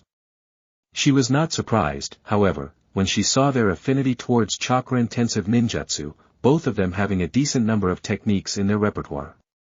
They were both highly proficient in the fundamental techniques of the swirling fist, but the advanced katas were still beyond their current abilities. True mastery of the style is something they would never have due to their lack of desire and ability to learn the sealing arts, but Kushina would at least make sure that they could use the style to a sufficient degree of proficiency to be able to take on any non-Uzumaki adversary. Her thoughts took a tangent back to Naruto for a brief moment. She looked forward to teaching him the swirling fist, as unlike the girls, Naruto could attain full mastery of it if his skills in sealing were to be believed. She could only hope that maybe seeing Naruto master the style to a degree that they could not might impress upon the girls that sealing is a skill worth taking the time to learn, as a true master of the swirling fist could stand toe-to-toe with any ninjutsu user without using any ninjutsu of their own. The swirling fist was indeed that fearsome when used the way it was intended. Kushina grew nervous about returning to Konoha and introducing Naruto to his family. The girls had known about their brother since they were 7 years old, and thankfully they forgave their mother once she had admitted everything. Both of them had cried over the fact that they never knew their brother, but they believed Kushina when she told them she was doing literally everything she could in order to bring Naruto home to be with them. Every single picture that was sent by Hiruzen, she would show the girls and Jiraiya. While Jiraiya never seemed too impressed with him, the girls couldn't help but gush over their brother as though he was the greatest boy ever born. Narumi even had Kushina make copies of his most recent pictures for her. Kushina smiled and giggled as she thought about the crush that Narumi had developed on her brother in the last couple of years when she would catch her fawning over those pictures and blushing when she didn't think her mother was looking. She didn't doubt their love for their brother, but what concerned her was their pride bordering on arrogance due to having everything handed to them freely. She knew that Naruto knew no such privilege, and should the girls say the wrong thing to him, it could have disastrous consequences, and possibly destroy their chances of building any kind of family connection with their brother. Naruto had suffered, he had suffered beyond what any human being should ever have to suffer, and certainly more than anyone else ever had the right to inflict upon him. All the girls had ever really suffered as children was a bit of bullying at the park. They were 7 years old.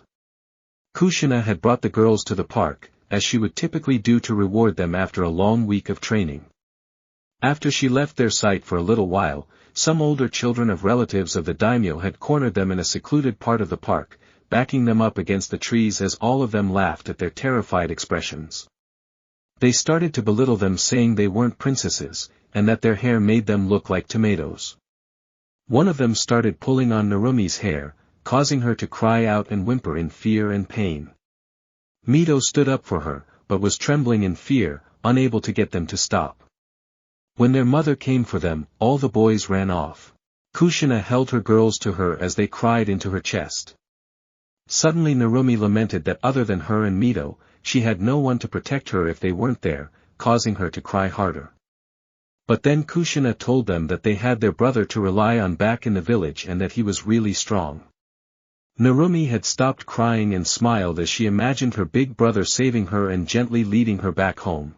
Mito wasn't sure if her brother would ever risk his life for them and promised herself that she would get stronger to protect herself and Narumi if something like that ever happened.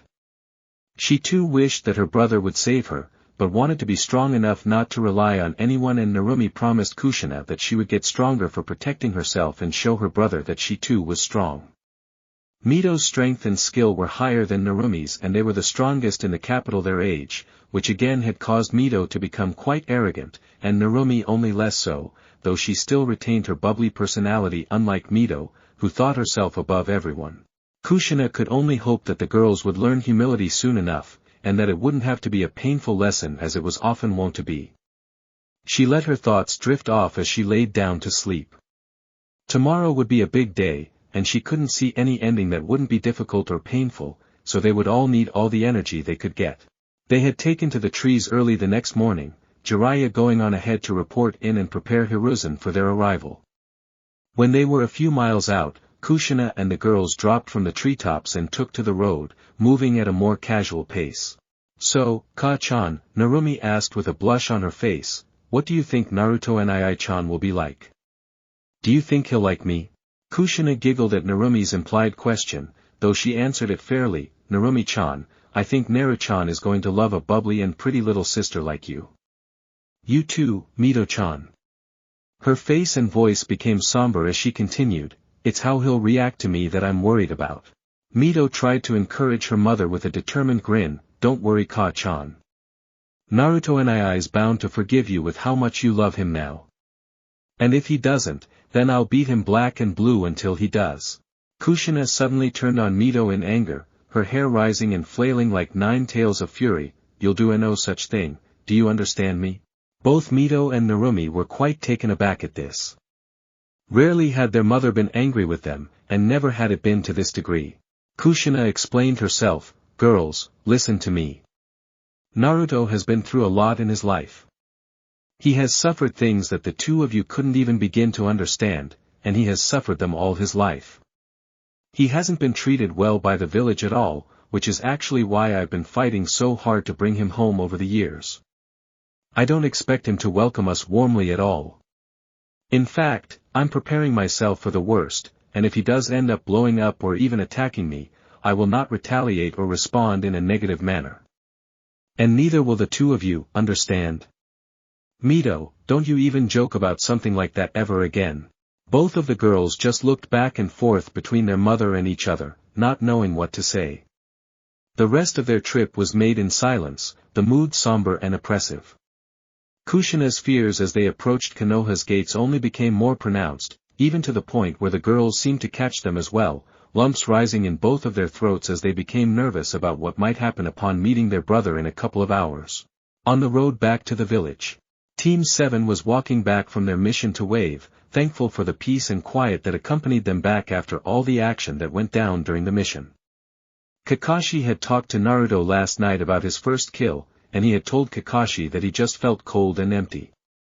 He didn't feel any remorse or anything else for what he'd done, he felt nothing, just numb. He admitted to feeling like a monster for killing Haku in cold blood the moment it happened, though.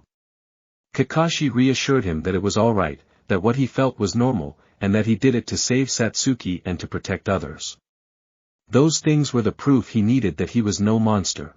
Naruto remembered the serene, calm smile on Haku's face, and her last words rang through his head almost constantly. In a moment of overwhelm, a silent tear dropped from his eye as they walked on, making their way back home at a leisurely pace. He felt a hand intertwine his own, and looked over to the person holding it.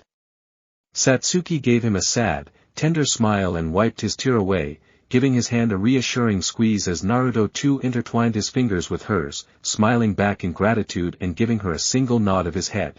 Sakura, upon seeing this, wasn't happy with the way they had quickly become so close over the last few days. She found herself feeling somewhat jealous of Satsuki, though she didn't exactly know why. It wasn't as if she was developing feelings for Naruto, was it? Hoping to be able to rein in her jealousy, she walked over to Kakashi. "Kakashi-sensei," she began, her tone ice cold, Isn't it wrong for a shinobi to show any kind of affection towards his teammates on a mission? Taking note of her icy tone, Kakashi looked up from his book to see Naruto and Satsuki ahead of them, holding hands and making small talk. He noticed that they were giggling softly together and smiling. I smiled at Sakura knowingly, seeing plainly the jealousy that was in her eyes. He mused to himself that this was certainly quite the interesting development, and it would serve as a good test for the team's ability to work together even in unfavorable situations and for their ability to be able to put personal feelings aside for the sake of completing any mission they might find themselves on. Well, Sakura, while it is against the rules of the shinobi code of conduct to let your emotions interfere with your duties or the completion of your mission, it isn't wrong if it doesn't affect either of those in any way. And since we're returning from a successful mission now, it is completely fine for them to do anything that they please. And shinobi don't always do everything by the book, you know, he said, and she nodded with a frown, still staring at the both of them. Naruto and Satsuki fell into a comfortable silence as all four of them walked to the village at a peaceful, leisurely pace. So, Satsuki asked hopefully, will you take up the Uchiha name after we get back? She had been asking this of him ever since that night they spent together. With a tired sigh, he answered, Satsuki, we've been over this. We'll talk to the old man after we get back. He has told me that I don't belong to the Uchiha clan, but I am related to them in some way. I'll ask him about my father and make him tell me, just as he promised, and then I'll be taking up his name. Okay, she replied sadly, nodding slowly as she fell into a discouraged silence. Naruto saw her depressed face and now felt bad. When he unwrapped his hand from hers, she looked at him confused, when he suddenly wrapped his arm around her waist and brought her close. She gave a slight squeal of glee and put her head on his shoulder. Naruto leaned down towards her ear and whispered into it, I know how much this means to you, Satsu-chan.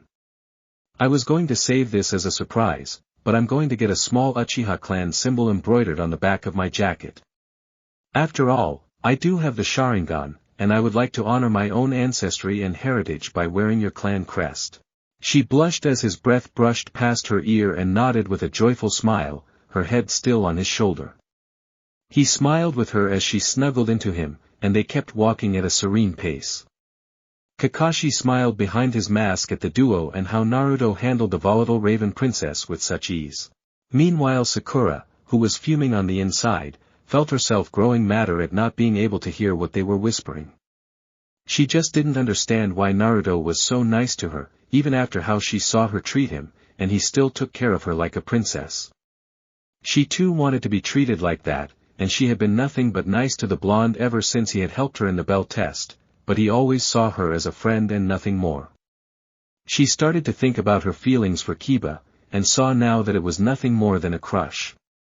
He treated her as if she was simply some civilian girl who was not worth his time. I want someone to take care of me like Naruto does Satsuki, she thought with venom in her mind, seeing her snuggling with him as he had his arm wrapped around her waist. Kakashi noticed the increased agitation in the glare she was sending towards the new couple, and he knew that the excellent teamwork that he and Naruto had created would be destroyed. He sighed sadly and put his head back into his book. They all continued walking down the road, Naruto and Satsuki so absorbed in each other that they barely noticed as the gates of the village came into view, while Kakashi and Sakura both smiled with relief at being back home. Meanwhile in Konoha, the Hokage's office. Hiruzen was doing his paperwork when suddenly Jiraiya came into his office through the window. How's it going, sensei? Jiraiya asked cheerfully, though with less cheer than he had in the past due to Sarutobi's known disappointment in him. Jiraiya, Sarutobi greeted in a slightly more upbeat tone than he'd used with him over the last few years, I'm surprised to see you. Welcome back. Thanks, he offered with mild surprise, expecting a colder reception. So what brings you here?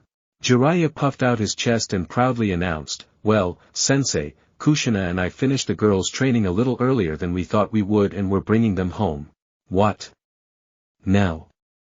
Sarutobi exclaimed in surprise. Well, yeah. That's not a problem, is it? Jiraiya asked in confusion. Where are they now? Hiruzen demanded, please don't tell me they're at the gates.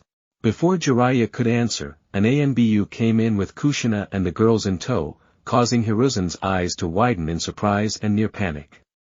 He hadn't expected her to return so soon. "Kushina, Jiraiya, why did you not send me any advance notice of this?" he demanded in frustration as Kushina, Jiraiya, and the twins smiled knowingly. "We wanted to surprise you, Hiruzen. And we wanted to come back and meet Naruto as soon as we could," she said, and Hiruzen's heart dropped. "I see," he said as he rubbed his temples.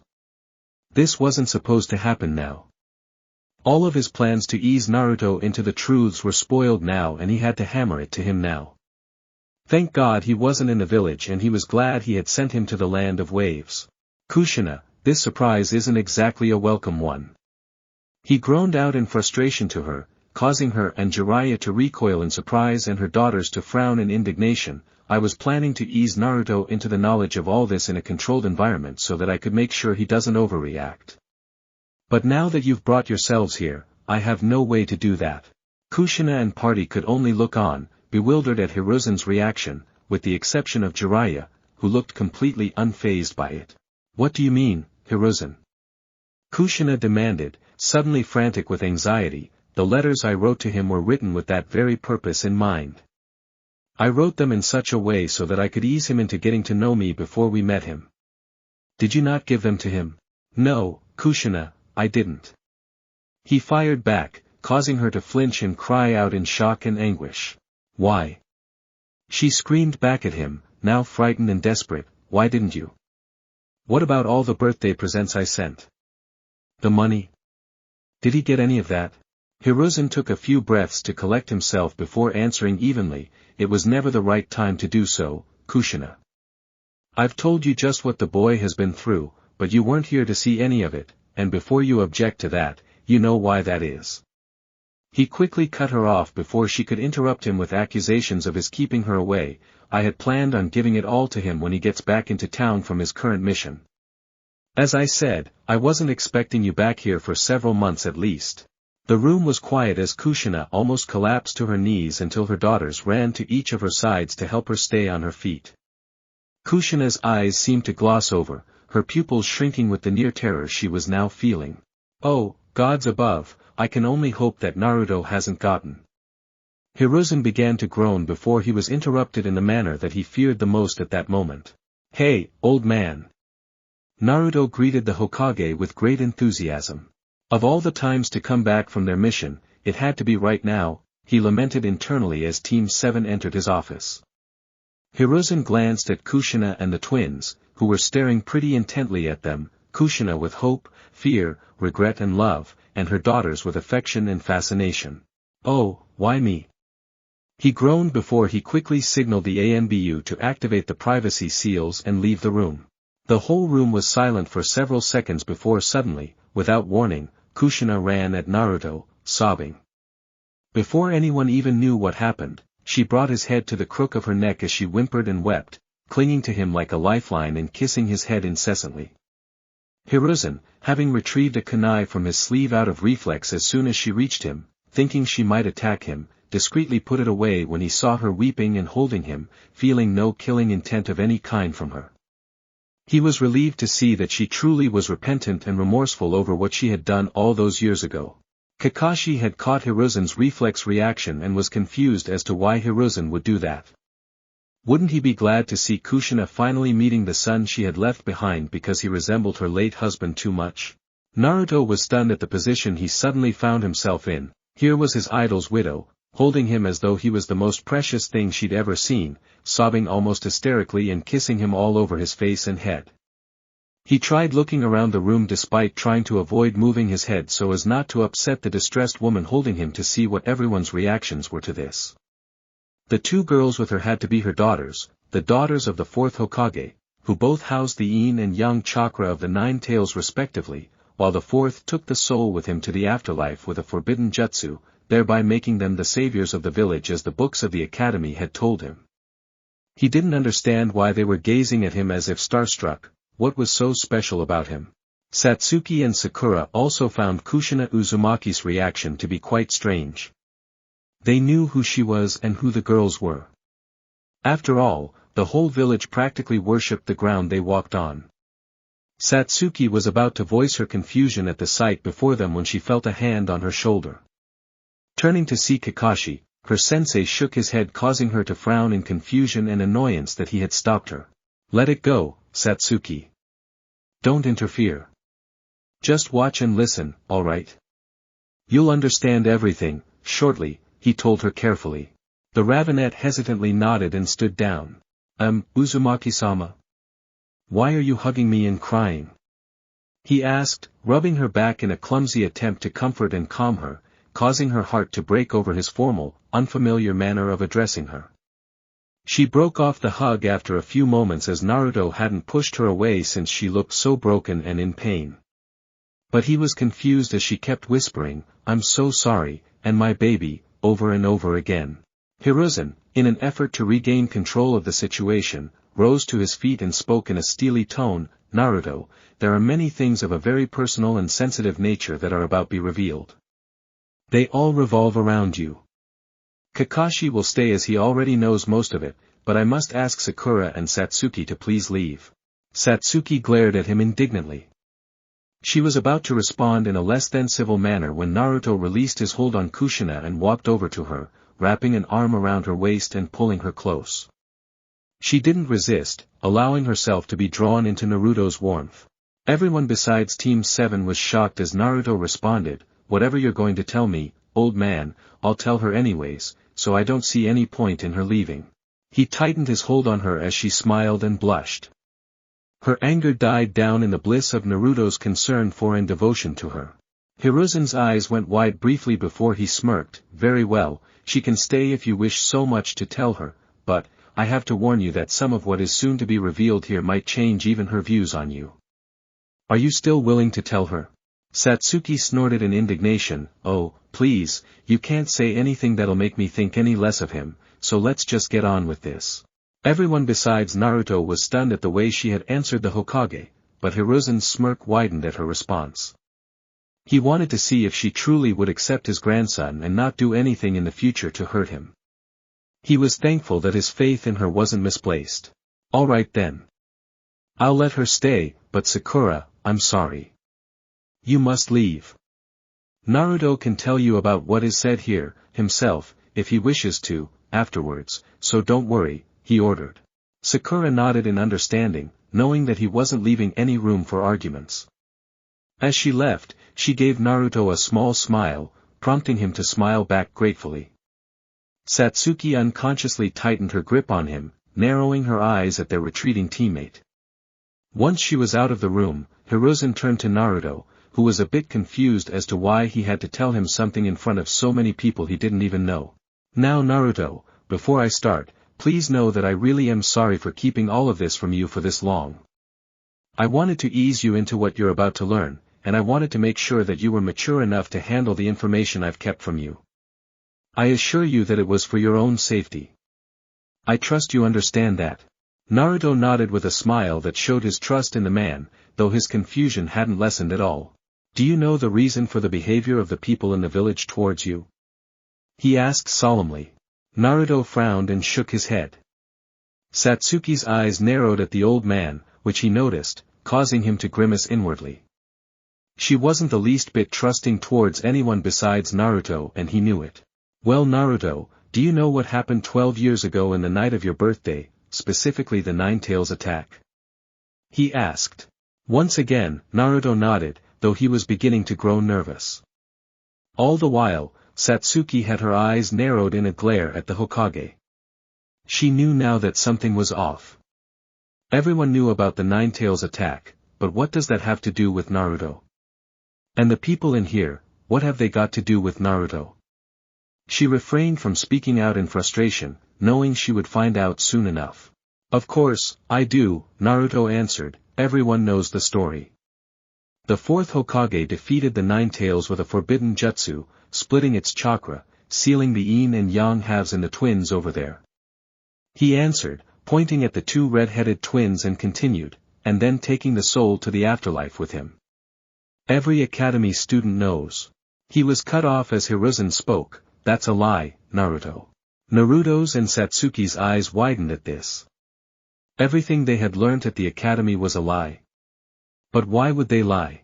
I forbade by law the speaking of the truths of what happened that night and replaced with a fake story. I did it so that the younger generation won't hold any ill will towards you like their parents did.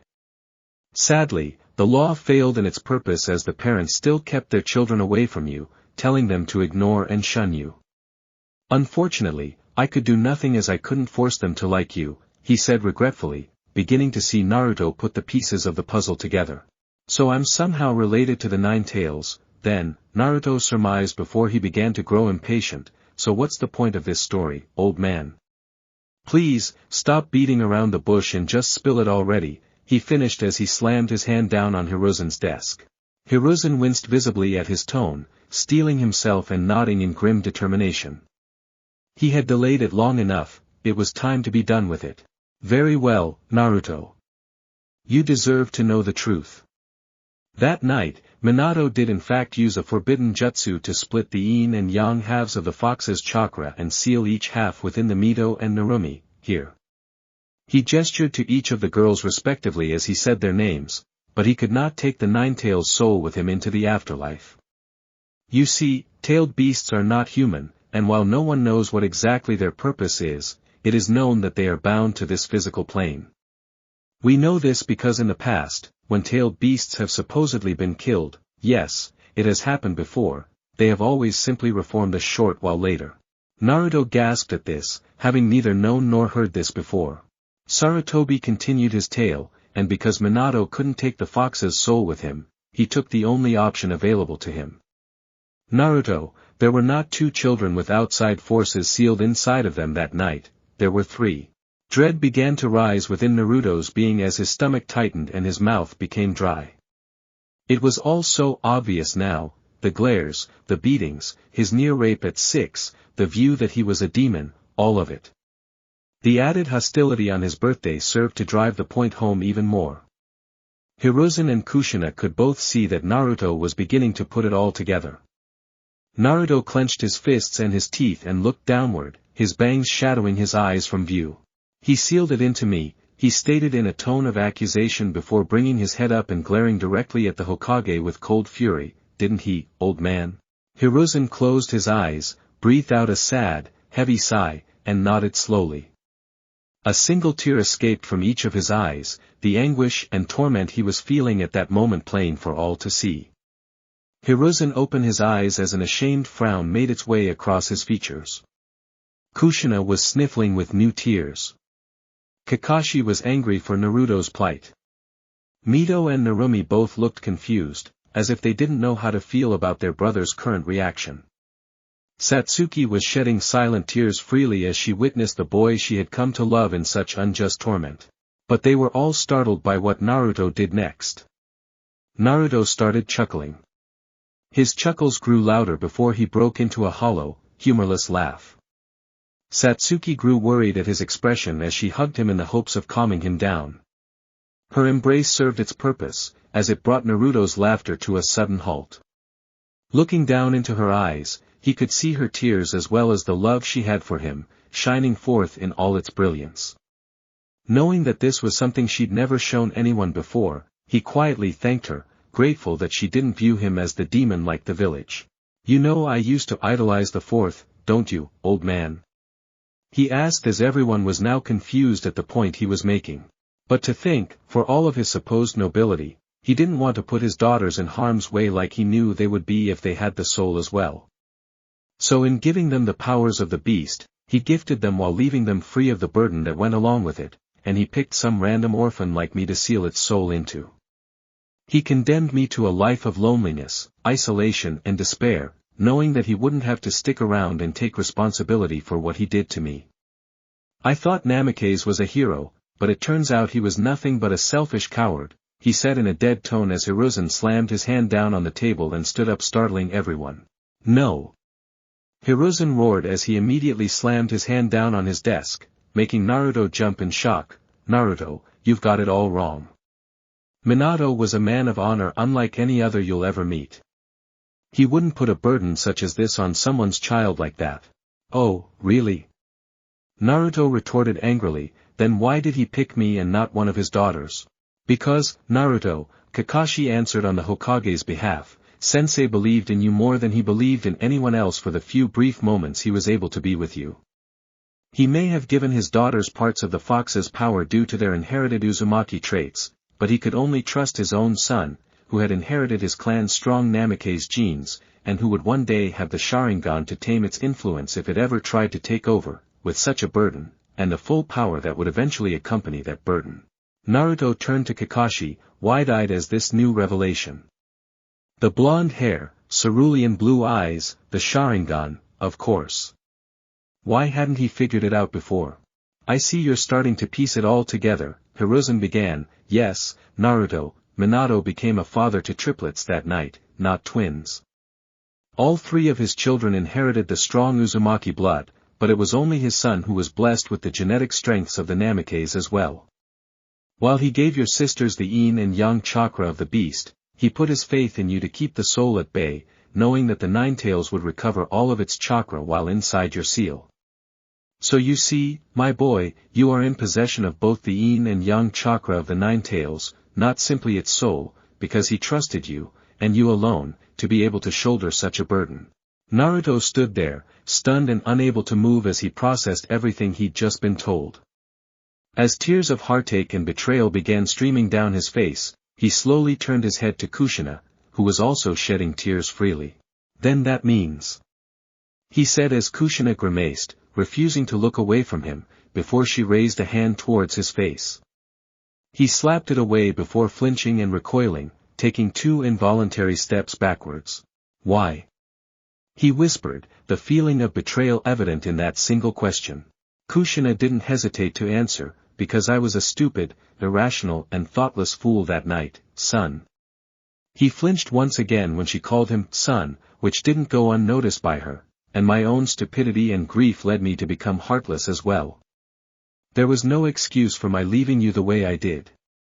I've been writing letters for Hiruzen to give to you for the last 8 years that explain at least part of the whole story, as well as gifts of all kinds for him to give to you, but he tells me that there was never a good time to give them to you. So, what about the 5 years before that, then? Naruto demanded, his voice rising in volume over the trepidation he was feeling. Did my own mother think I was a demon too? Did you throw me to the wolves hoping that they'd kill me? Did you try to kill me, as well? She started crying in response to his accusing questions, burying her face in her hands before falling to her knees and bowing her head down to the floor, weeping out her confession. I did think you were a demon, Naruto, because I allowed my own grief and anger to blind me. I was completely in the wrong, and I have absolutely no excuse for my terrible judgment. It wasn't until Jiraiya showed me a picture of your seal 5 years later without showing me who the seal was placed on that I saw just how strong and secure the seal truly was.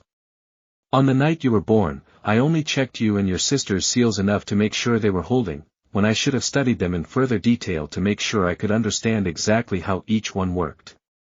I didn't try to kill you that night, but I'm ashamed to admit that I wanted to, and I even threatened to if you were brought near me. I also started making plans to do it, plans that caused Hiruzen to prohibit me from returning to the village without his express permission, and only then under his watchful eyes and to handle whatever business I had here at the time. Please forgive me for the terrible things I did to you that horrible night, and the evil thoughts I had towards you for years afterwards. I'd give my right arm to be able to go back and change everything, and I've been desperately trying to make things right ever since I was made to realize that you were never possessed by the Ninetales 8 years ago.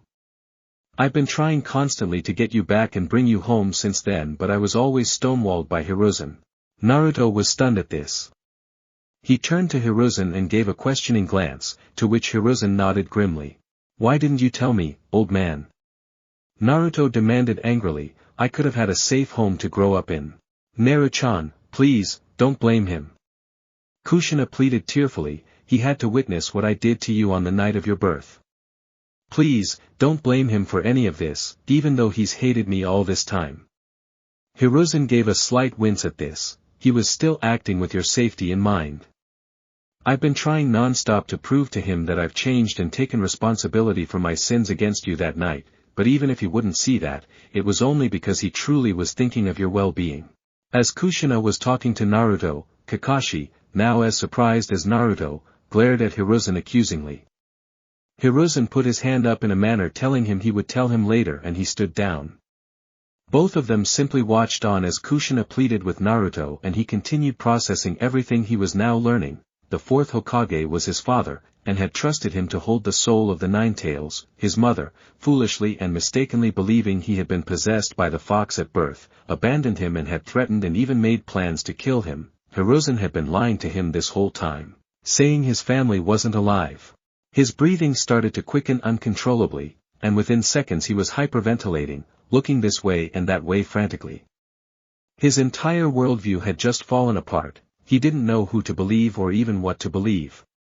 He broke out into a cold sweat as he began to stumble, suddenly finding it difficult to maintain balance. Naruto? Kushina began worriedly, seeing the panic in his eyes before he collapsed, clutching his chest. Naruto-chan.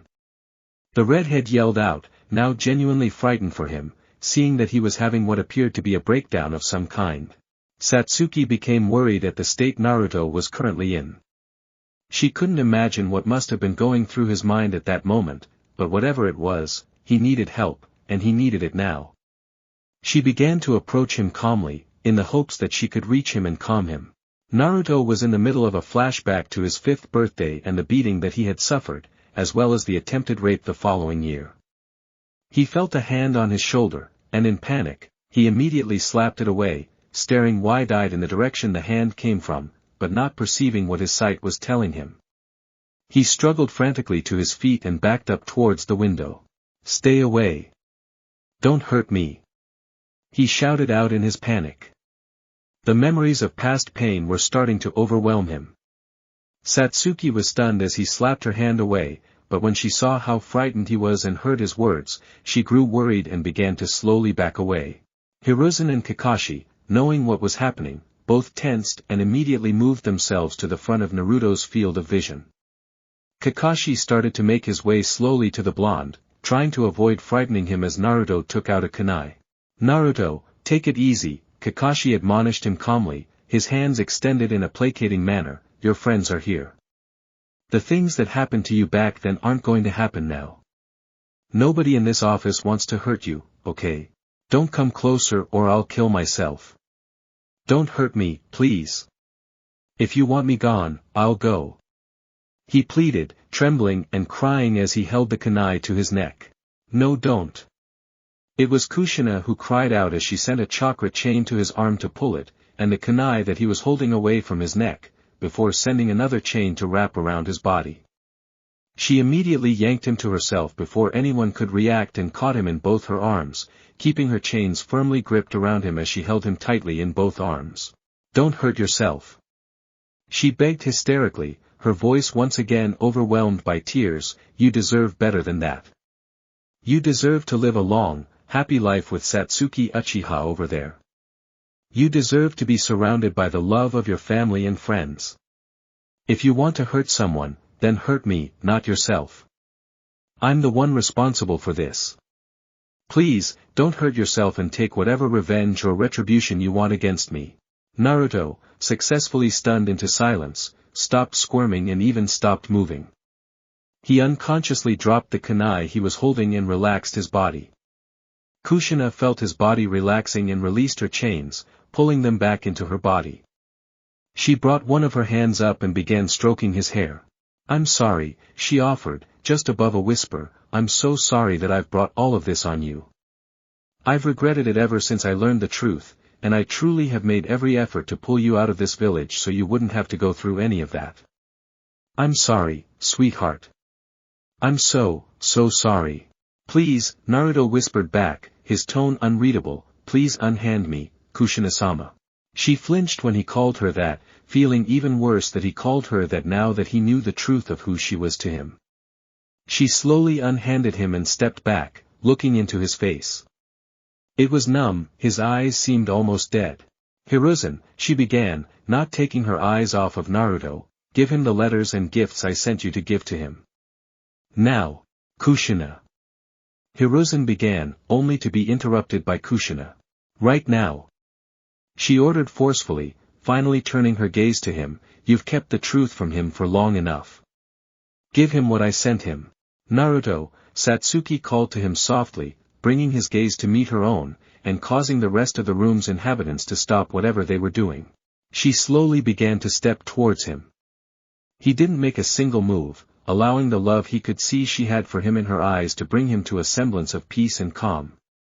Seeing that he wasn't resisting, she continued closing in on him until she was finally in front of him. She put her hand on his cheek, and he flinched for a brief moment before leaning into her touch. She rubbed his whiskers and he closed his eyes.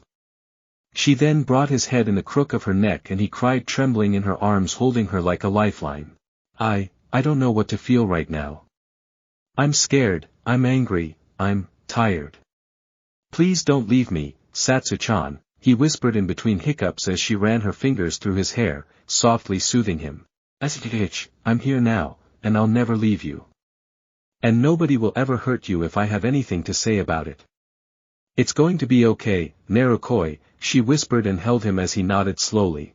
Hiruzen, Kakashi and Kushina all sighed in relief that his panic attack was over, and all three were both grateful and impressed at how Satsuki handled it. Satsuki slowly guided him over to the couch, where he fell unconscious from the strain of his ordeal as she held him wrapped in her arms close to her, hiding him from the pain. Jiraiya and the twins were stunned at what had just happened and were frozen. Kushina began to take a couple of steps towards Naruto and Satsuki, but stopped as the raven-haired girl threw her an icy glare, causing her to flinch. Stay away from us, she said coldly, causing Kushina to freeze mid-step before allowing a few silent tears to fall down her already tear-stained cheeks before she closed her eyes, hung her head in shame, and nodded understandingly.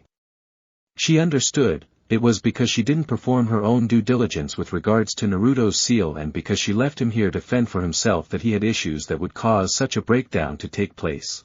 Don't let any of them come near him or me for the time being, she said coldly to Hiruzen, who just nodded, not wanting to startle her anymore as he saw she too was dripping a couple of tears from her eyes.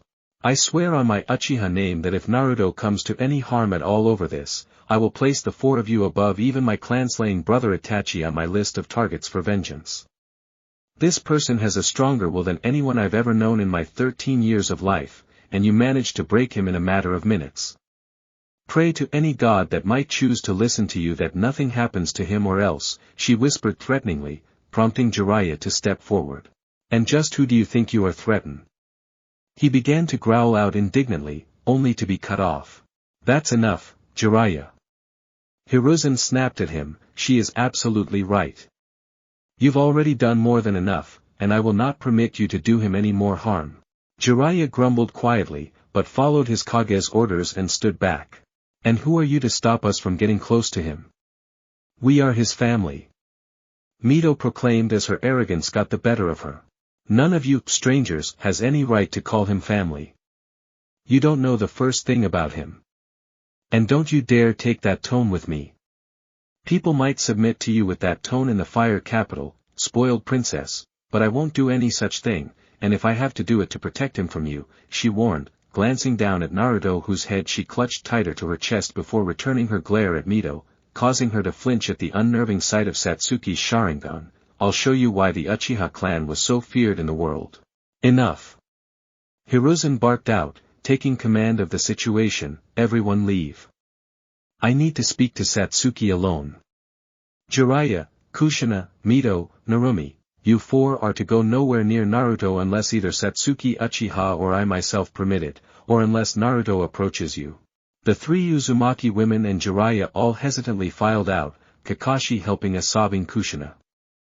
Kushina stopped at the doorway before turning back to address the young woman holding her son. Uchiha-san, Kushina called, getting her attention, please, take care of him and make sure he's alright. Will you do that for me? I'll do it, but not for you, Satsuki retorted back. Kushina smiled, regardless, thank you. Satsuki frowned and gave the woman a nod.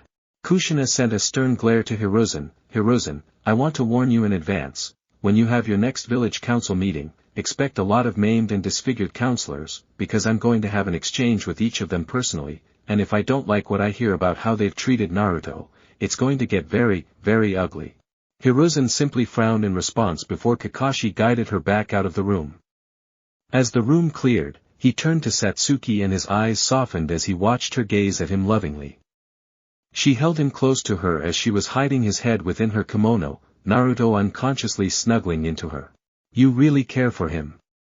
I'm glad he has someone like you to help him through this, he said, and she smiled a little looking at the blonde in her arms. Yes, but not as much as he cares for me. I won't ever be able to match his care for me, she whispered, and he smiled. He was the only one who didn't show me any pity after the massacre and was the same as before. He even told me he would help me through my goals and accepted me for who I am. He never once complained about any of the things that I said to him. He was the one who helped me get through the pain of my life, and I will help him too as much as I can. He simply nodded in response. You still have some things to tell him, don't you? She asked, and he nodded, impressed at how sharp she was. Yes, indeed I do. I have to give him some things his father left him and tell him about the inheritance he left him. I also need to give him the letters Kushina was talking about.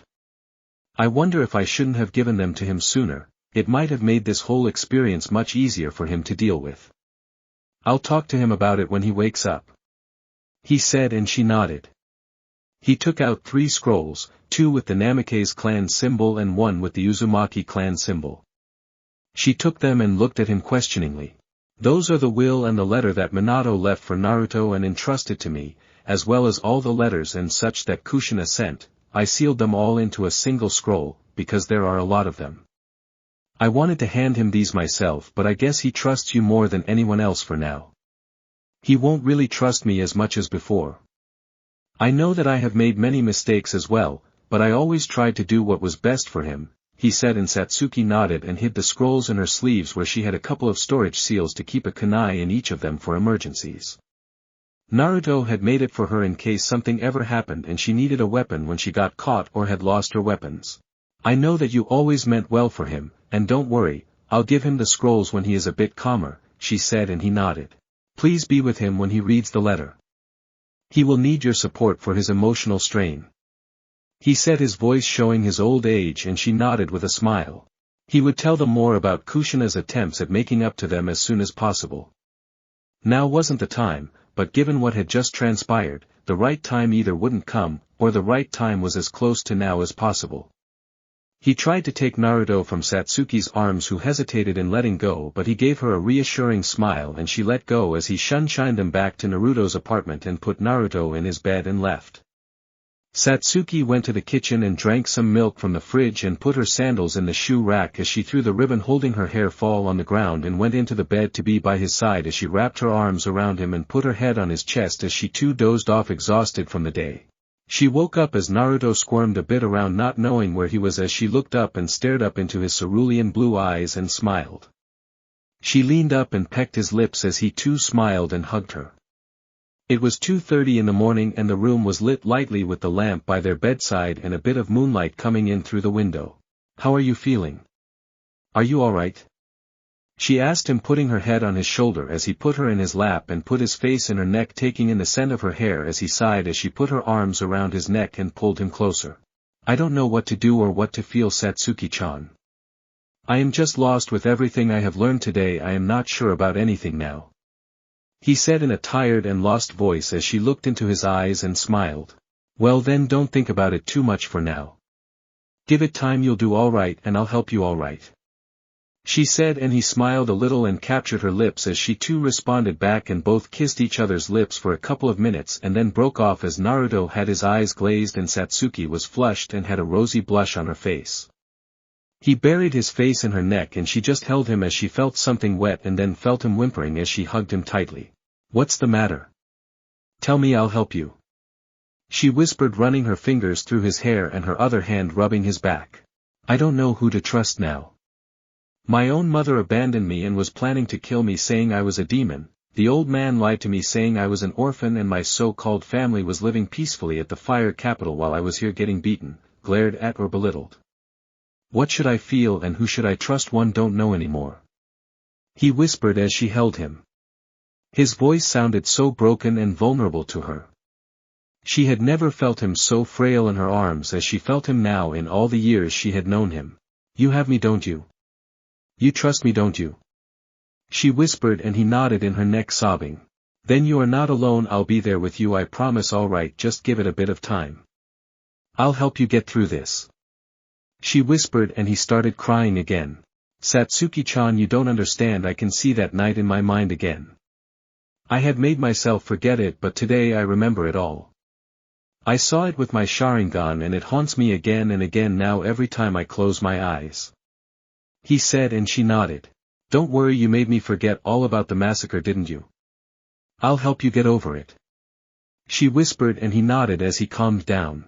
Satsuki-chan, do you think any differently about me now that you know what I hold? He asked in a small voice as she answered. Yes, in fact I do. She said as his heart broke at hearing it, but she continued. I respect you and hate the villagers even more for what they did to you. You are the one who keeps this village breathing and that is how they treated you, but you never once had any hate towards their actions. They couldn't even begin to compare to the person that you are. I respect and love you all the more after knowing this.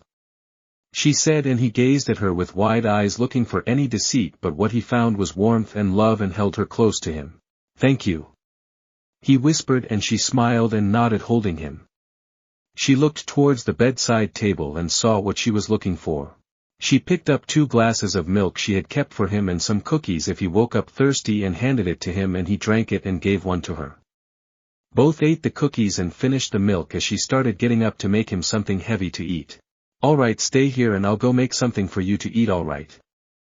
She said getting up as he pulled her close and hugged him close to her. Don't go. Stay with me, I'm not hungry. He said in a shaky voice and she nodded as both lied down cuddling as she pulled the blanket up to their necks and switched off the light as both slept in each other's arms. Iwagakure no Sato. Satsuki's eyes flickered open as the first rays of the morning hit her eyes. She squirmed around a bit as she felt something snuggle in her chest and smiled. She saw Naruto hiding his face from the sunlight by snuggling in her chest and she wrapped her arms around his head, hiding his face from the light and burying him in his arms. She felt a feeling of contentment and peace as she held him close to her. She closed her eyes and decided to relish in the serenity for as long as she could and fell into a deep sleep again. It was around noon when her eyes opened again and she glanced at the clock, lazily rubbing her eyes. She saw the time and looked down at the peaceful face of the whiskered blonde and the soft breathing he held. She smiled and was glad that he was having a nice sleep even after all he went through the previous day. She slowly put his head down on the pillow and wrapped his arms around a spare pillow as he snuggled in it. His breathing softened again, making her smile. Seeing him fast asleep, she got up, slowly walking to the bathroom and freshened up. She came out showered and clad in only a towel around her body and hair as she saw him still sleeping peacefully and went to her room to go get changed. She came back to the room and saw him still in the same position she left him in. She felt a bit hungry as her glance went to the sleeping blonde, making her smile. That idiot hadn't eaten anything solid since yesterday's breakfast other than that glass of milk and cookies they had last night. What am I going to do with you? She whispered softly and crouched down by his bed, folding her knees to the side and kept her chin over her crossed hands as she saw him sleeping and smiled seeing his cute face. She rubbed his whiskers softly and he purred softly in his sleep, making her giggle. She got up and went over to her fallen ribbon on the floor from yesterday and tied her hair in her usual high loose-fitting ponytail, walking out, closing the room behind her softly with a click. She went over to the shoe rack and fetched her sandals as she tapped her toes, fixing them in place, and walked out, locking the door behind her. She walked through the streets and saw the smiles and waves of the villagers and completely ignored the two-faced bastards. They were smiling at her just for her clan name and status. As soon as Naruto's real heritage was revealed, they would try and do everything to kiss up to him. She mused in disgust and kept walking, completely ignoring those fake looks of adoration. She came up to the destination she was looking for and smiled as she entered, pulling away the curtains. Welcome to Ichiraku's What Can I Am stopped as she saw who it was and beamed, looking back at the view behind her for a moment and frowned, not finding her favorite blonde knucklehead there as Satsuki spoke up, breaking her out of her thoughts. He's still asleep, the last mission was tough and took its toll on him. She said as Tucci came out, hearing this, with a big spoon in his hand and his face held an expression of concern. Is he alright? Nothing happened to him now, did it? He asked worriedly, and she smiled at their looks of genuine concern for her blonde knucklehead. Now she understood why that idiot came here. It wasn't as much for the food as it was for the people there. She mused and nodded as they beamed in happiness, and I sat her on the stool forcefully, and Tucci laughed, going back in. Wait here, dear, I'll get the usual Naruto special and some of that for you too. He'll be up and about as soon as he smells the aroma of my magical super deluxe pork cutlet bowls. He said happily, and she giggled a little seeing the man so enthusiastic about his food, and she had no doubt there would be the same reaction with Naruto as suddenly I closed in and leaned down on her face. So you are taking care of him, aren't you? She asked curiously, and Satsuki blushed a faint pink and muttered a hi as I grinned mischievously. To-san, our little Naru-chan has finally found himself a girlfriend, and look, she's so cute. She said as Satsuki's blush turned a rosy pink in embarrassment from her words when Tucci came out with an inquisitive look on his face. He gazed at her with a finger on his chin as he was deep in thought, and a moment later he nodded with a smile. My boy certainly has fine taste, like the old man who introduced him to the food of the gods. She's perfect for him. He said happily, and she blushed bright red as a tomato, and Tucci laughed seeing the ice princess of Konoha so embarrassed and flustered. I meanwhile grinned mischievously, seeing no denial to her words as she plopped her elbow on the counter and leaned in, looking at her closely. So, how did it happen? Did he propose you? Has he taken you out on a date? Have you two kissed yet? Since you live together he hasn't tried anything on you, or has he? She asked gleefully in rapid fire as Satsuki's face was turning redder by the minute at her intensifying questions, and she was on the verge of sinking in her seat from embarrassment as Tucci came to her rescue. Come on here back and stop teasing the little girl, her face might explode if she turns any more red. Said Tucci with a fatherly chuckle, and pouted as she went back to help him, and he came to her. Don't mind her, she's known Naruto ever since he was a toddler, and he is almost like her little brother. She means well and take care of Naruto all right. He's a good boy when you get to know him and will keep you happy. He said with a smile, making her smile with him at his genuine happiness, and nodded as he went back to pack her orders and handed her a box with 2 sealed bowls and chopsticks as she handed him the money, which he refused, making her confused. My boy went on his first real mission and found his girlfriend. This one's on the house. Tell him he chose wisely. He said happily, and she blushed and nodded as she went back home happily with the food in her hands as she turned around the street and saw Sakura there walking towards Naruto's apartment and frowned a bit. Sakura saw her and she herself frowned for a moment before she smiled and waved at her happily. Konnichiwa, Satsuki-chan. She said as she walked up to her, and Satsuki nodded as they fell in step and walked towards the same destination slowly. Why are you here? She asked neutrally, hiding the hint of jealousy and possessiveness in her voice, and Sakura smiled as she answered. Oh, I just wanted to see Naruto. I heard he was troubled and exhausted yesterday, so I wanted to check up on him. She said happily while Satsuki narrowed her eyes at the pink-haired banshee. And who told you that? She asked, hiding her anger, and Sakura looked at her curiously, wondering about her neutral voice that she held, but shrugged it off and answered happily. Oh, I met Kakashi-sensei in the morning, he told me that. She said, and Satsuki cursed inwardly. You damn lazy-ass pervert, the next time I see you I'll make you wish those books will be of no use to you. She thought as a certain lazy-ass jounin in a bookstore lined up to buy the latest edition of Ika shivered for some reason. She gave a curt nod to Sakura as they kept walking in silence when Satsuki spoke up. You should leave him alone for now, he is troubled and wants some time alone. Now isn't the time to be all friendly. Satsuki said neutrally. Sakura narrowed her eyes at the raven-haired princess in anger.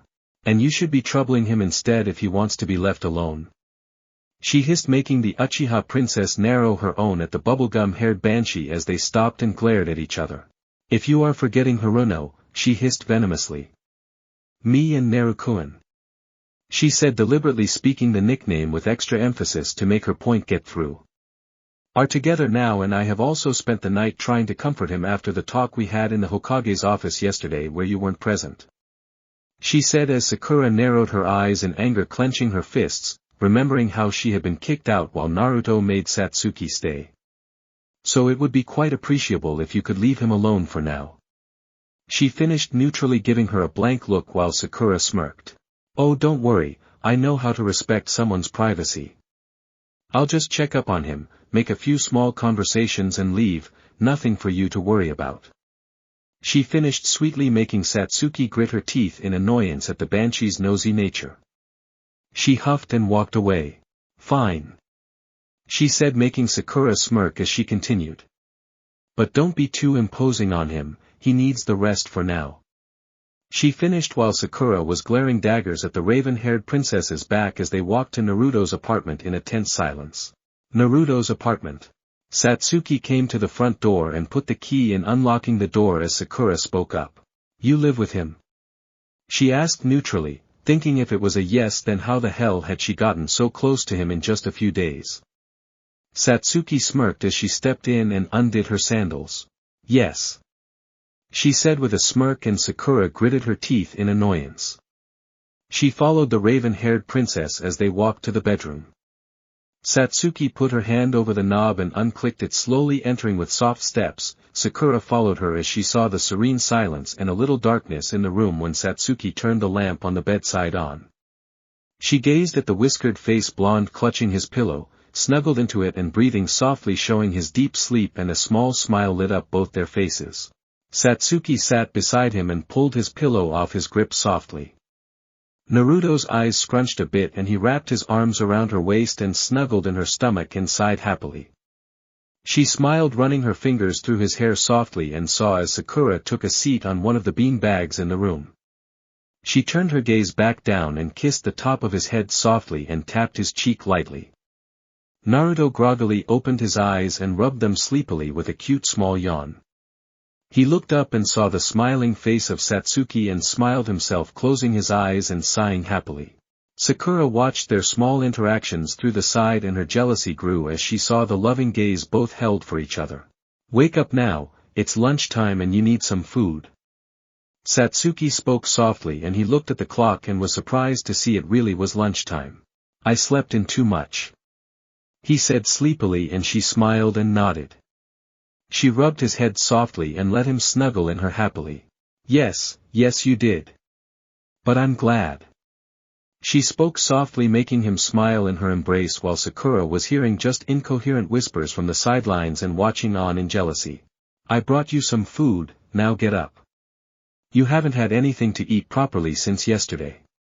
She scolded half-heartedly in a soft voice, and he muttered a hi, sitting up and gazed at the sitting Sakura in surprise. Sakura-chan, it's a surprise. What are you doing here? He asked, smiling, and she smiled back at the blonde knucklehead.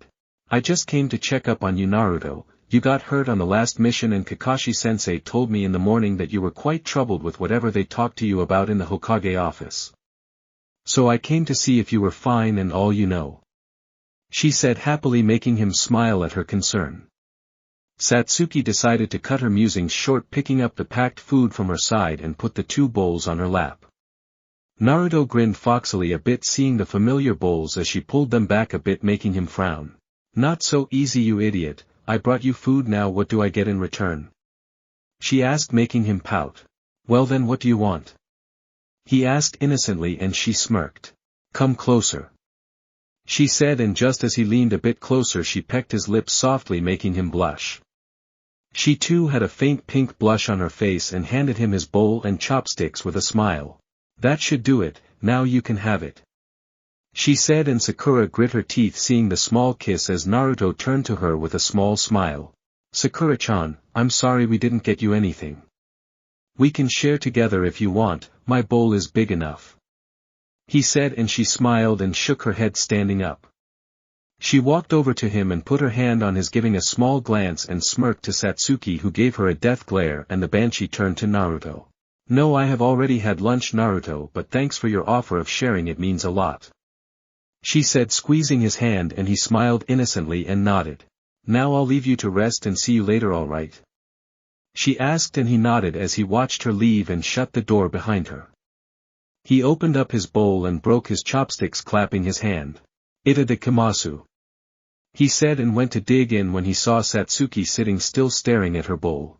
I'm not hungry anymore, she said neutrally, and kept the bowl to the side, trying to stand up when Naruto pulled her wrist and brought her closer with a small heap. He snaked his arms around her stomach and held her back to his chest, his chin on her shoulder as he picked the bowl up and brought a small piece of pork to her mouth.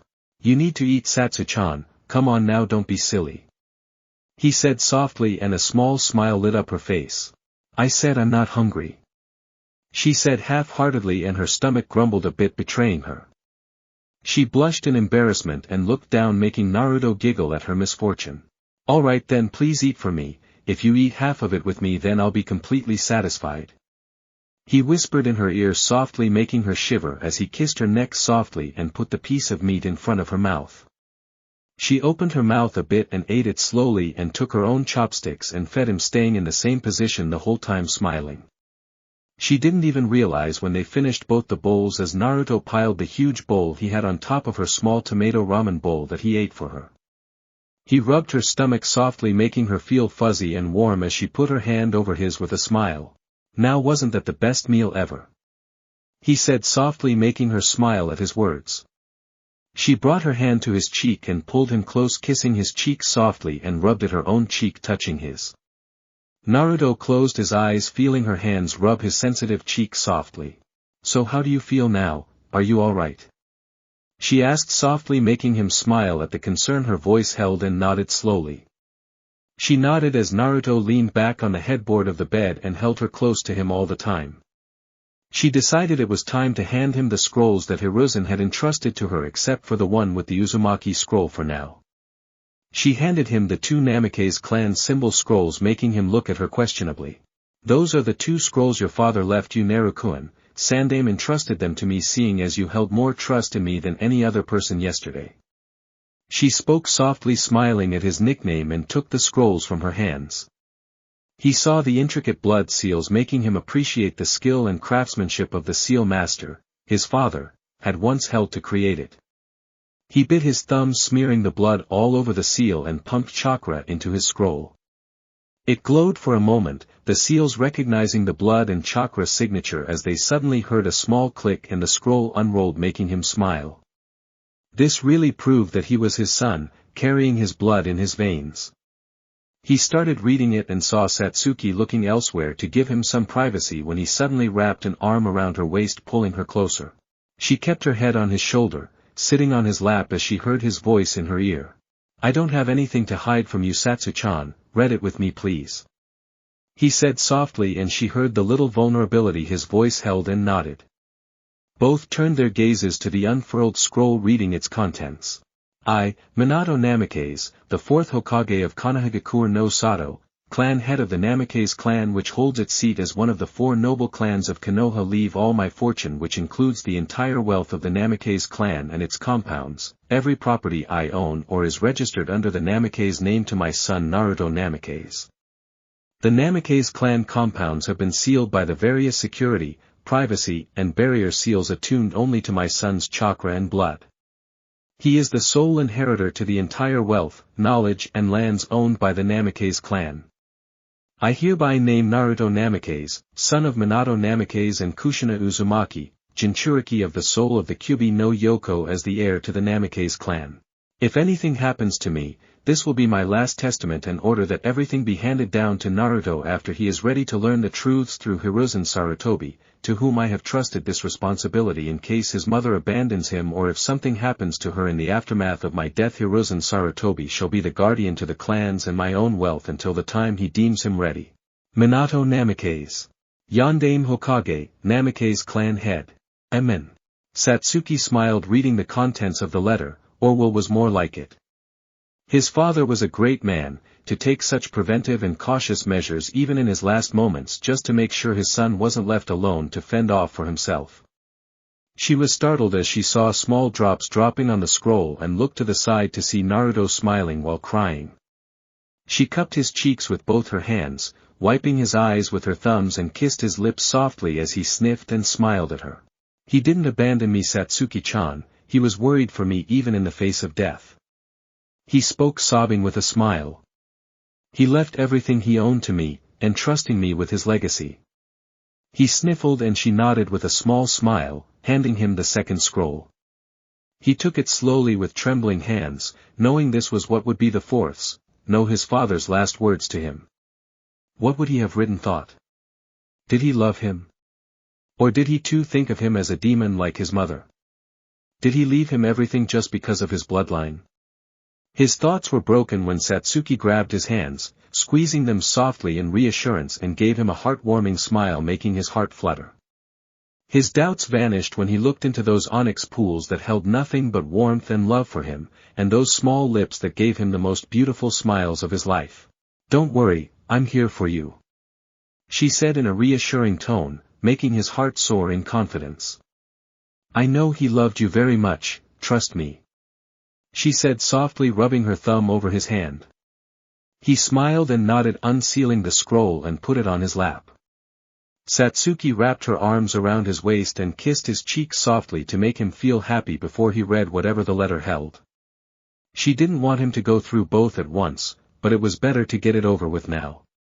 She at least was holding back those letters from his mother, she thought with venom in her mind, remembering the redhead.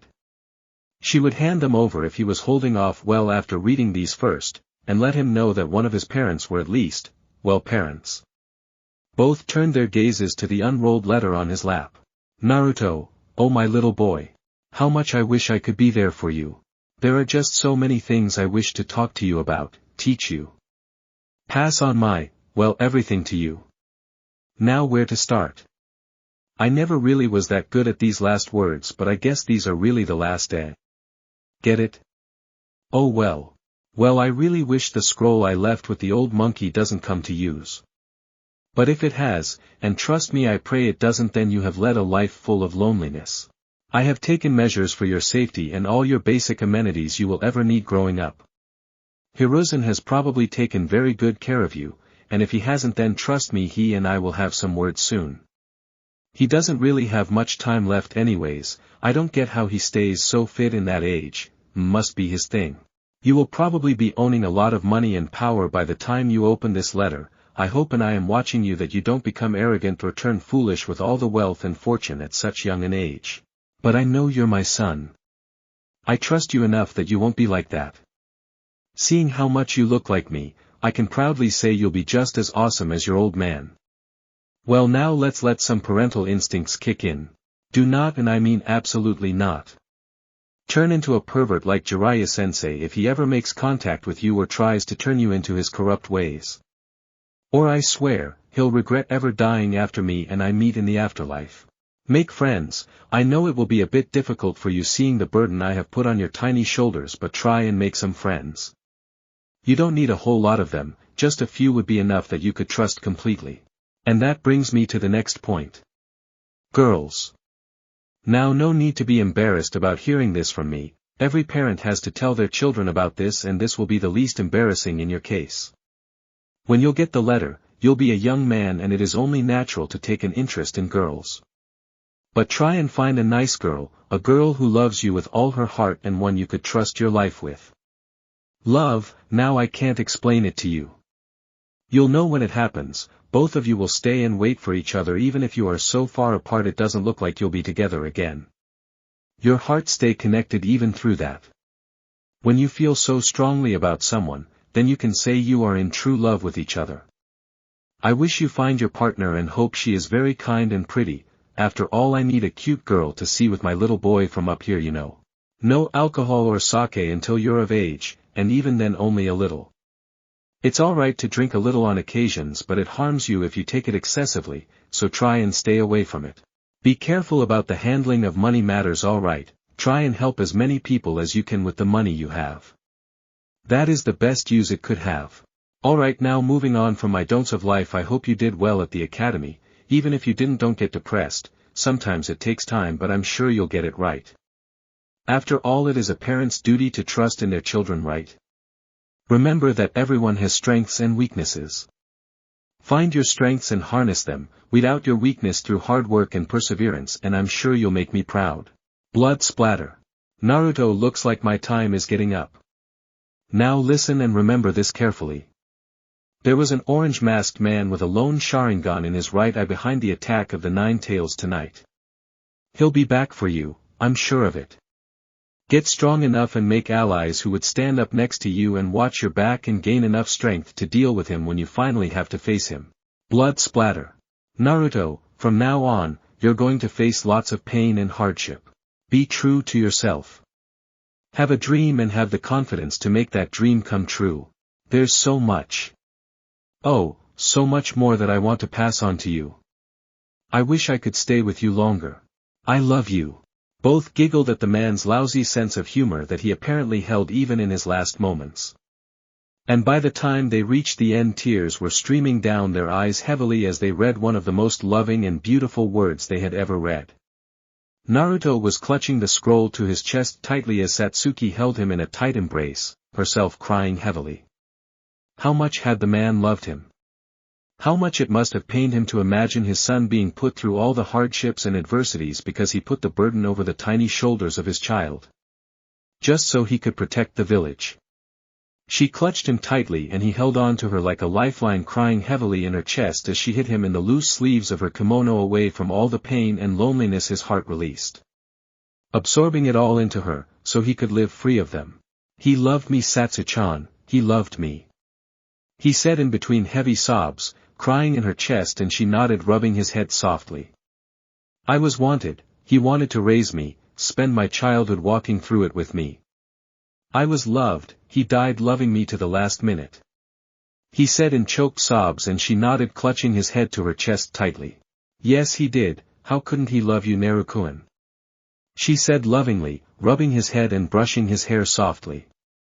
She knew how much it meant to someone who lived his whole life thinking he was thrown out and outright abandoned to know how much his father loved him after he learned how his mother had left him alone, to fend off against the wolves. All alone, a little innocent child fending off his whole life without knowing any love or identities of his parents. She still wondered how his heart remained so pure, but it was just who he was.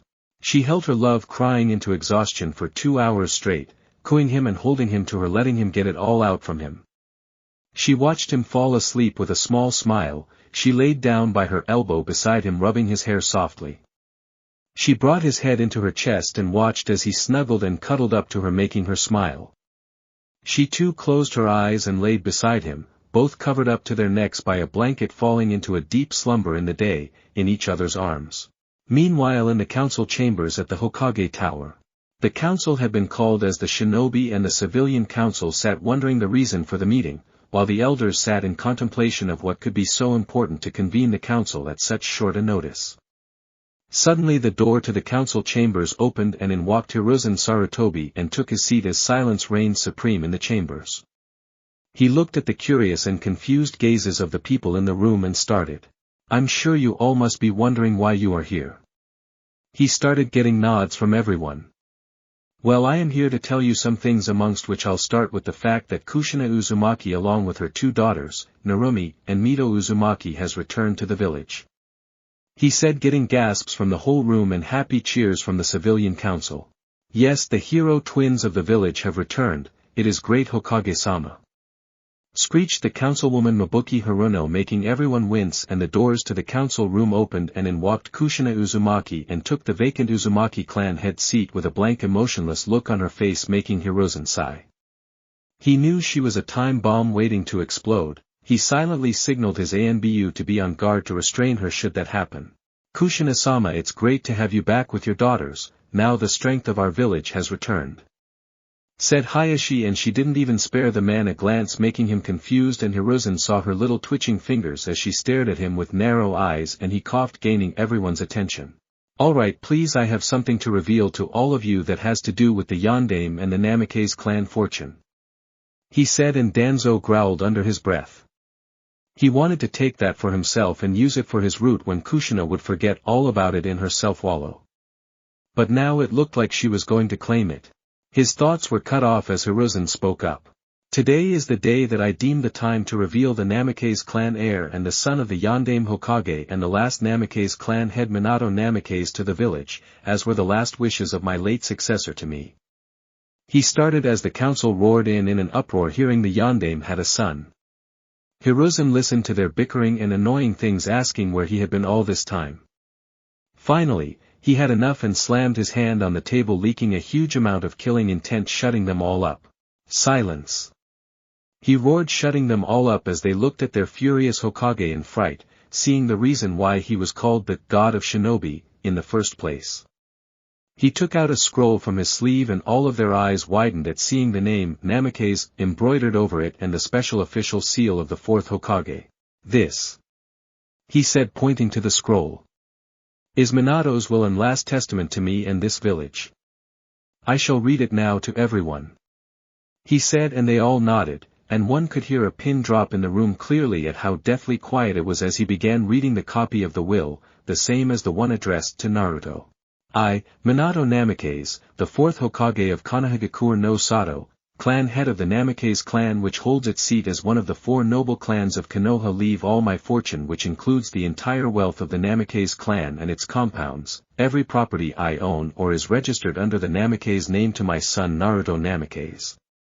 The Namikaze clan compounds have been sealed by the various security, privacy, and barrier seals attuned only to my son's chakra and blood. He is the sole inheritor to the entire wealth, knowledge and lands owned by the Namikaze clan. I hereby name Naruto Namikaze, son of Minato Namikaze and Kushina Uzumaki, Jinchuriki of the soul of the Kyubi no Yoko as the heir to the Namikaze clan. If anything happens to me, this will be my last testament and order that everything be handed down to Naruto after he is ready to learn the truths through Hiruzen Sarutobi, to whom I have trusted this responsibility in case his mother abandons him or if something happens to her in the aftermath of my death. Hiruzen Sarutobi shall be the guardian to the clans and my own wealth until the time he deems him ready. Minato Namikaze. Yondaime Hokage, Namikaze clan head. Amen. He recited it word for word and saw the saucer-wide eyes of the whole council and the looks of horror and disbelief on everyone's faces making him smirk. This was the day he had been waiting for his whole life and he was going to enjoy it while he could. The same hair, eyes and looks. How could I have been so blind? Stuttered out Shikaku Nara, and everyone broke out of their stupor when the civilian council roared in protest saying it was all a lie and that the demon had forged the fake will as the room was flooded with killing intent. But this time Hiruzen sat back and saw Kushina's hair flail around and leak humongous amounts of killing intent. That demon, as you idiots so put it, is my baby boy. It would be fruitful for your life if you thought before you spoke up a word against him in front of me. She hissed in cold unbridled fury seeing her so-called friends joining against her son. Now she saw how much hate and suffering he must have had to endure at the hands of them all alone, fending it off himself. Everyone became quiet, shivering at the furious Akai Chishio no Habanero. You can't be serious, Kushina-sama, that He stopped as he saw the fire in her eyes and gulped when her chakra levels rose. Boy, can't be your son. You didn't even take him to the fire capital. You surely know what that boy is. He wanted to continue on but stopped seeing the bloodlust in her eyes and the silent tears streaming down her eyes. That is the mistake that I'll have to live with my whole life, Hyuga. She said his name with such venom that he winced. I don't know how I'll ever be able to show my face to Minato after how I abandoned our only son to the wolves of this village, alone to fend off. I don't even know if he will ever look at me with even an ounce of respect, let alone love, after what I put him through in his childhood and let his innocence be destroyed by the likes of you people.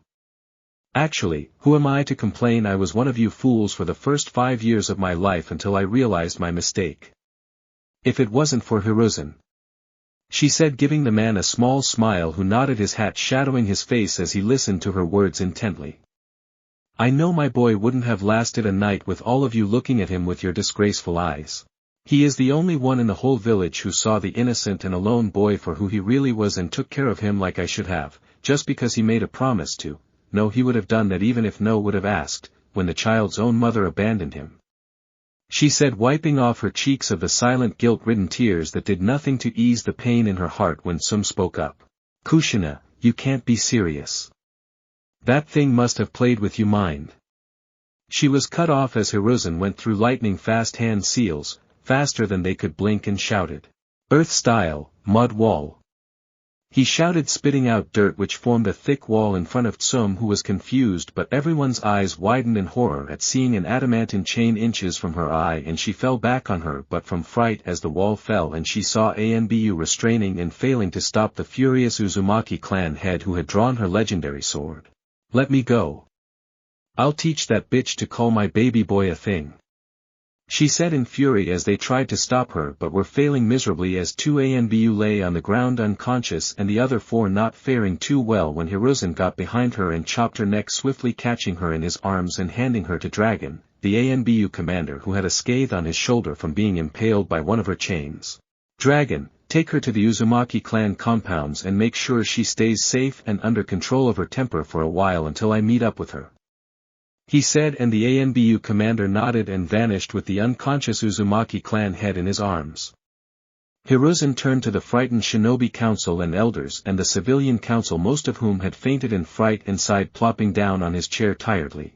I'm getting too tired of this shit, he muttered, rubbing his temples as Inoichi spoke up, getting his attention. Hiruzen motioned for him to go on, seeing he might have something intelligent to add on. Hokage-sama, what proof do you have that he is the heir of the Yondaime apart from the signed will of our late Hokage? He asked neutrally, and Hiruzen nodded, happy for the first intelligent argument as he pulled out a file and threw it at the man. The Yamanaka caught it and looked at him questionably. That is the file containing Naruto's birth certificates, his blood tests and DNA matching and recording done for any child of an important clan, done by Tsunade Senju herself. These records can be cross-verified at any time in the archives, where I will unseal them to the general public, he said as Inoichi went through the files and saw how rock solid they were when Choza spoke up. But why would you hide such a fact from us? He asked curiously, and Hiruzen sighed sadly. Kushina had abandoned Naruto the moment I tried to let her have him in her arms, saying he was a demon. Completely overcome by her grief and wallow, she took it out all on Naruto. You all were calling for the death of the boy, he said, and Choza and the shinobi clan heads except a few looked down in shame, remembering the night they too had called for his death. The village was weak at that moment. Naruto already had enough enemies from inside the village due to his burden as it is, but if his true heritage was revealed, then Iwa, Kumo and several other small villages would have stopped at nothing to get the last heir to the Namikaze clan and the only son of the 4th Hokage either in their grasp or out of anyone else's by assassinating him.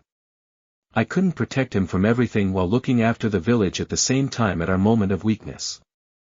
I did what I could to make the boy's life as good as I could to fulfill my promise to Minato, but even with me being the Hokage, I was against the hate of the whole village, and sometimes they got through my guard and I couldn't shield the boy from them, he said regretfully, and Choza nodded sadly, with the Nara and Aburame clan heads nodding at the logic, while Danzo was thinking of getting the boy in his grasp to get his skills, but more importantly the huge knowledge and fortune of the famed Namikaze clan, one of the 4 founding clans with the Senju, Uchiha and Uzumaki, and the most knowledgeable of them all. The child held great influence and would be a great pawn when he became Hokage, he thought inwardly. Suddenly Mabuki Haruno spoke up, making everyone wince as the banshee screeched. Hokage-sama, I request that as the Namikaze clan heir, Naruto Namikaze be put under the Clan Restoration Act. She screeched, and Hiruzen glared at her, causing her to shiver, and spoke up. There will be no such thing done to him, he said, and Danzo tried to interject, but he held his hand up. The child is in enough turmoil as it is, with all the truths being laid on him so suddenly, and had a panic attack when all of them were laid out on him, he said, causing the whole council to gasp as he continued. He might break if any more pressure is put onto him, and might even go rogue if pushed too much, he said, causing them all to shut up and accept his argument, though Haruno started scheming ways to get her daughter to be with the boy and make her influence rise as a part of one of the 4 noble clans of Konoha. Hiruzen saw their plotting faces and thoughtful expressions and snorted in disgust inwardly at the 2-faced bastards and spoke up. I suggest you all inform your clans and families of the truth of this meeting and Naruto's heritage. His name from this day forth will be Naruto Namikaze, the heir to one of the most powerful clans of Konoha and the only son to our revered 4th Hokage, and will be treated as such. I'll make the official announcement to the village in 1 week from now at noon. And I seriously suggest not to aggravate his mother any further or say anything to Naruto to her knowledge, for I shall not be responsible for any deaths, and Kushina will be well within her rights to do so, as my law still stands to this day and will stand until I say so. Naruto will take the clan seat of the Namikaze clan either when he turns 16 or becomes Jounin, whichever comes first, as is the law laid down by the Shodaime Hokage during the first charter of the founding of Konohagakure no Sato. That is all, and the council is dismissed. he said, leaving the room, ignoring the protests of further discussion by them all, and left them all to mull over what they had done to the prince of their village and how to make it up to him. Iwagakure no Sato. Anoki glanced over the parchment in his hands with disciplined ease, though his eyes got narrower and narrower with each line he read. Just as he reached the last line, however, his teeth ground against one another, and the document in his hands was crumpled up into a ball. The document itself said only one thing for each of the photos its author had stapled behind said papers. Failure, subject is dead, misfire. Anoki could care less for the words embossed on his report. He had read those same words for 15 years straight.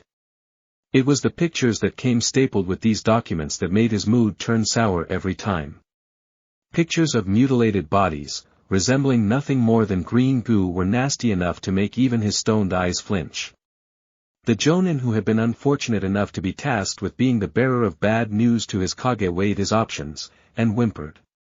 Anoki looked up at the quivering jonin sharply, and scared in disdain at the cowardly man who looked ready to piss himself right now. Get lost. Anoki grumbled. His trembling subordinate was more than willing to oblige as he saluted, turned, and hightailed it out the room to get as far away as he could from the killing intent his leader had unknowingly been leaking unto him.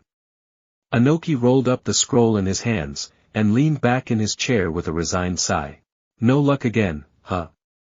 Kitsuchi commented with a mirthless chuckle.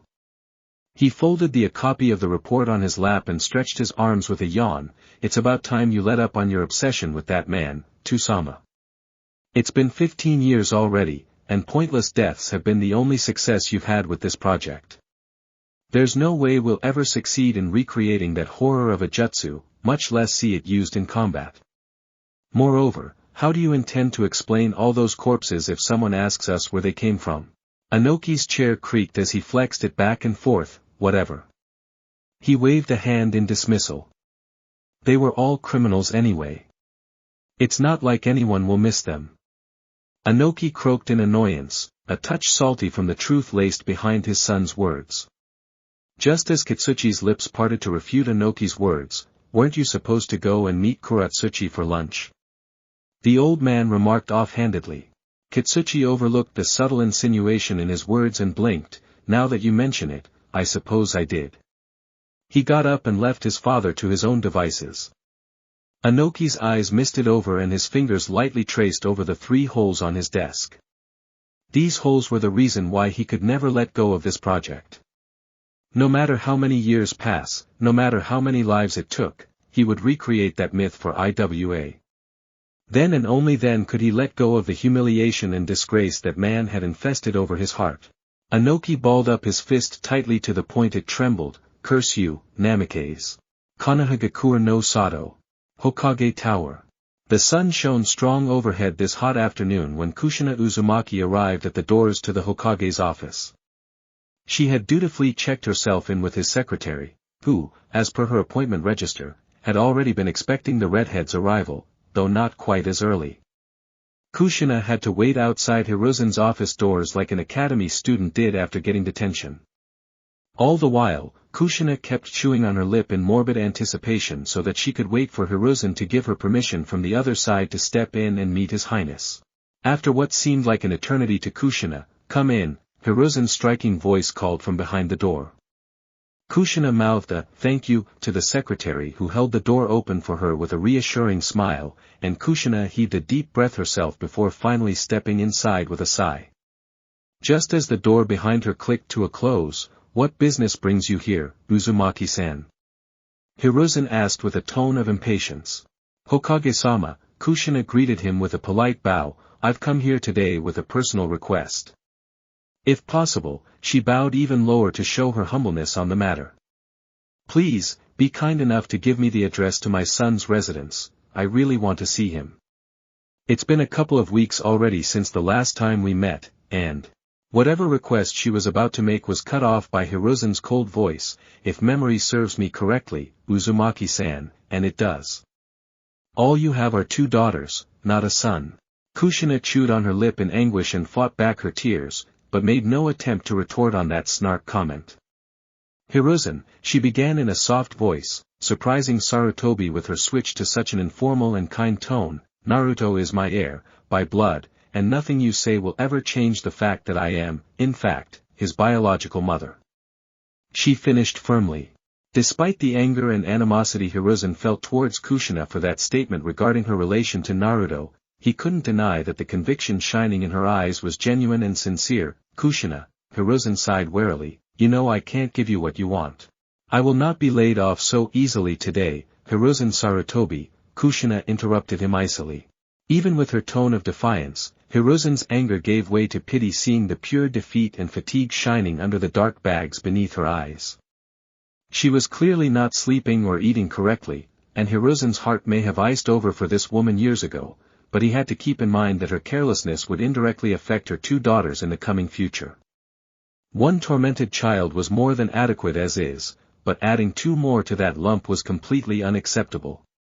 But seeing her being so childishly stubborn on this matter, and knowing full well that nothing he could say would ever persuade an Uzumaki to leave his office without getting what she so desired, Hiruzen's throat gave way to yet another resigned sigh.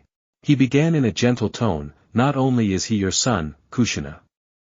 She sniffled hearing him refer to Naruto as her child, he is also a shinobi under my command. I cannot, in any way or form, give away personal information of my soldiers unless the situation is rather extreme, which it is not. He concluded mechanically. Sniffing, tell me what I must do then, Kushina pleaded weakly. As I've already told you, he sighed, this is a hurdle I simply cannot help you with. Hiruzen held his hand up when Kushina's lips parted to refute his statement, that will be all. You may leave now, Uzumaki-san. Sarutobi pressed the buzzer on his desk, and Kushina distantly heard the static voice in the speaker announce the name of the next person due to come in with an appointment. Kushina stood rooted to her spot, not looking in the mood to move from there any time soon. Torai, Hiruzen ordered one of his ANBU. Be a kind lad and escort Uzumaki-san to her mansion, our business here concluded. The ANBU nodded, bowed, and caught a hold of the stoned woman's arm, giving a gentle tug to her sleeve. But Kushina didn't budge. I won't go. She whispered, eyes looking lost. Kushina, Hiruzen sighed warily. I won't, she stomped her feet stubbornly. I've waited patiently for 2 whole weeks to get an appointment with you, and this is what I get? Kushina wailed tearfully, instantly digging her chains right through the floor of his office, call in the entire ANBU corps for all I care. I won't leave. Every last word was accentuated by her digging yet another chain in his floor. Before the ANBU could react and start pulling her out by force, Kushina gave the masked ninjas a warning look, daring him to touch her. She flooded the entire room with her chakra, and unleashed a wave of killing intent, forcing the ANBU to flinch away and making Hiruzen sigh. This was becoming a habit of hers, apparently. It's all right everyone, Hiruzen stopped the 4 ANBU rushing inside the door to restrain the mentally stressed mother and take her into custody, leave her be. Return to your posts. All of them looked hesitant to lay low, but a sharp look from Hiruzen made them flinch and obey. Hi. The ANBU saluted and concealed themselves back into the walls. Kushina, he had to walk around his table to keep a comforting hand on her shoulder and stop her chanting a mantra of, I won't go. I cannot help you with this, directly, but I can show you a way to learn Naruto's address. That is, on the condition if you promise me a few things in advance. Kushina's ears visibly perked up, anything. First, Hiruzen tapped a finger on her nose reprimandingly, stop coming to my office time and again to act childishly, and stop making a fool out of yourself. Kushina nodded meekly, looking very much like the girl caught stealing a treat from her kitchen's hidden cookie jar. Second, you will stop beating up people in my village, and setting fire to their homes.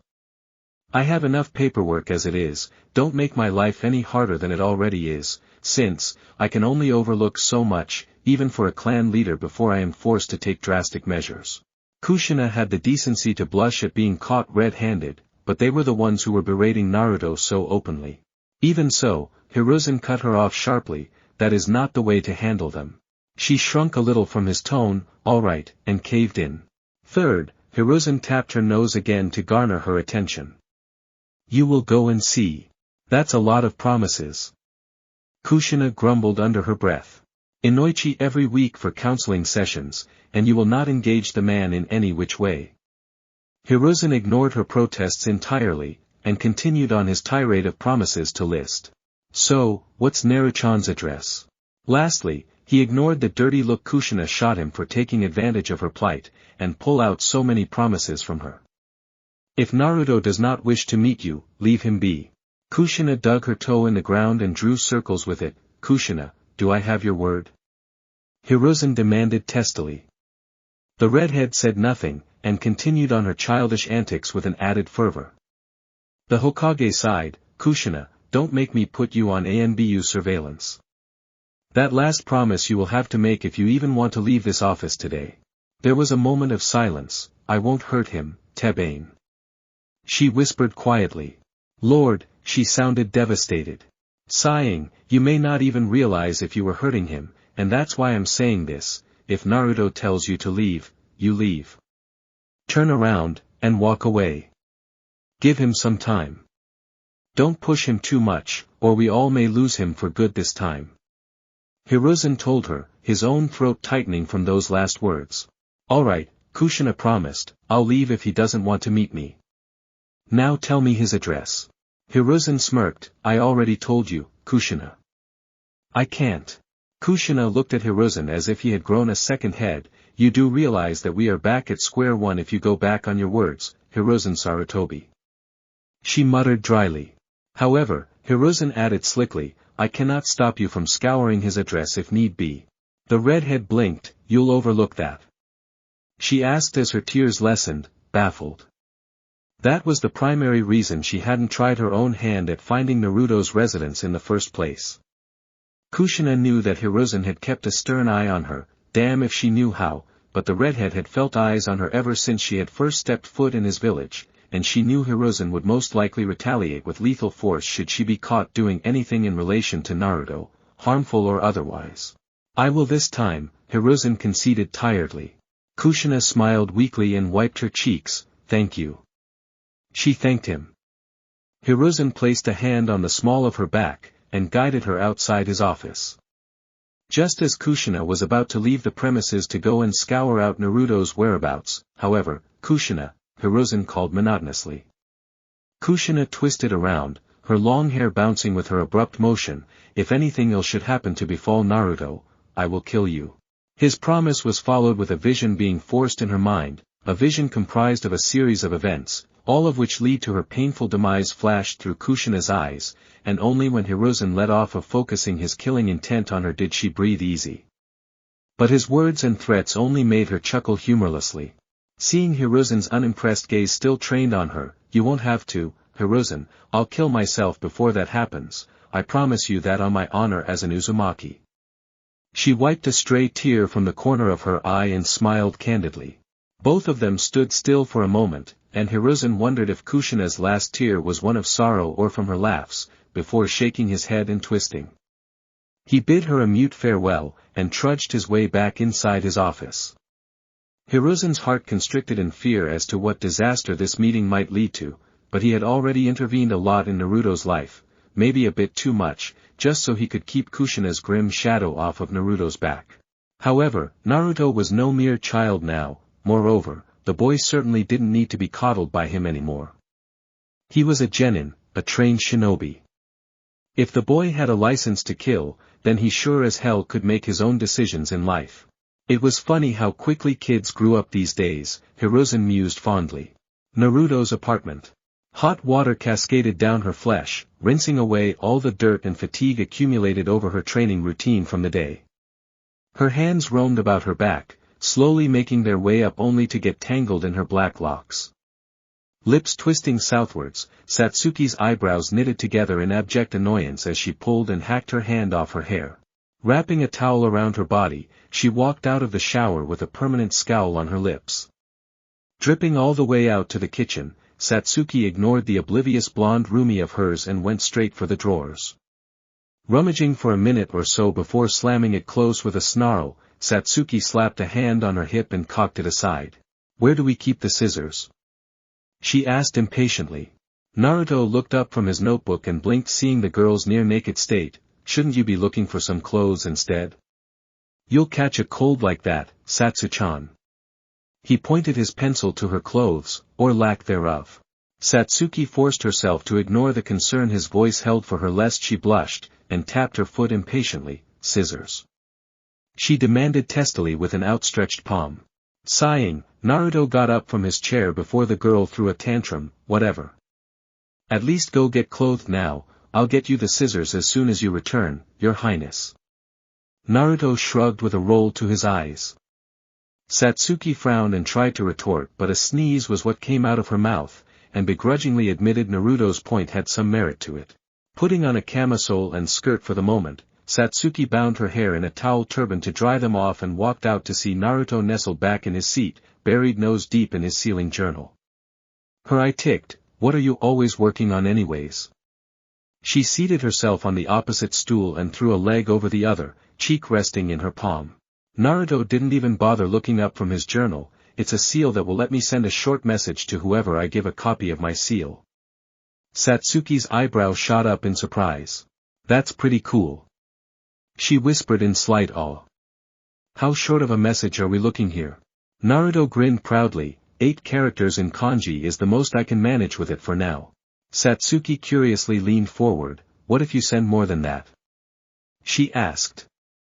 That was pretty damn cool if she did say so herself. A seal like that would almost negate the need for courier ninjas and carrier birds, consequently, making it a gold mine worth of tech in the palm of his hand. She mused idly.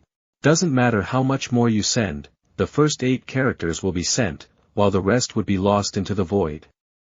The split in spacetime continuum is really small, and we'll have to make the tear open a lot larger for anything more than. She ignored him for a while, hoping he'd stop yapping smart-ass stuff, before realizing he wasn't stopping anytime soon. Satsuki flicked him on the nose to snap him out of his stupor. Human language, loser. Quit blabbering all this sealing gibberish that I can't possibly understand. She snipped, miffed at feeling so dang stupid from his words. Naruto had the decency to look sheepish and stopped waving his hands excitedly to explain her some more of his seals. Naruto threw his hand behind his neck and laughed awkwardly. It means, that's the most I can manage with the level of sophistication I have in sealing right now. I'd have to overhaul the sealing matrix from the ground up to send any more information than that. Satsuki undid the towel on her head and freed her hair down her back. Did you get me the scissors? She asked. Yeah. Naruto passed her the scissors. What do you need it for anyways? Satsuki picked up the scissors and grabbed a fistful of her hair. To cut my hair. She quipped.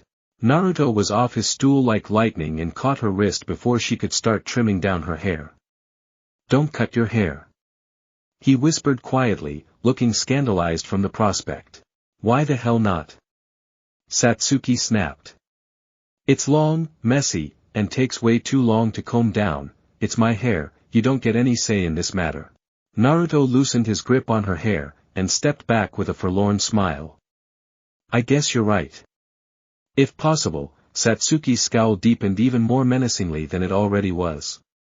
The blonde looked struck, as if he was a puppy that she had just kicked, and his fallen whiskers weren't helping her case any.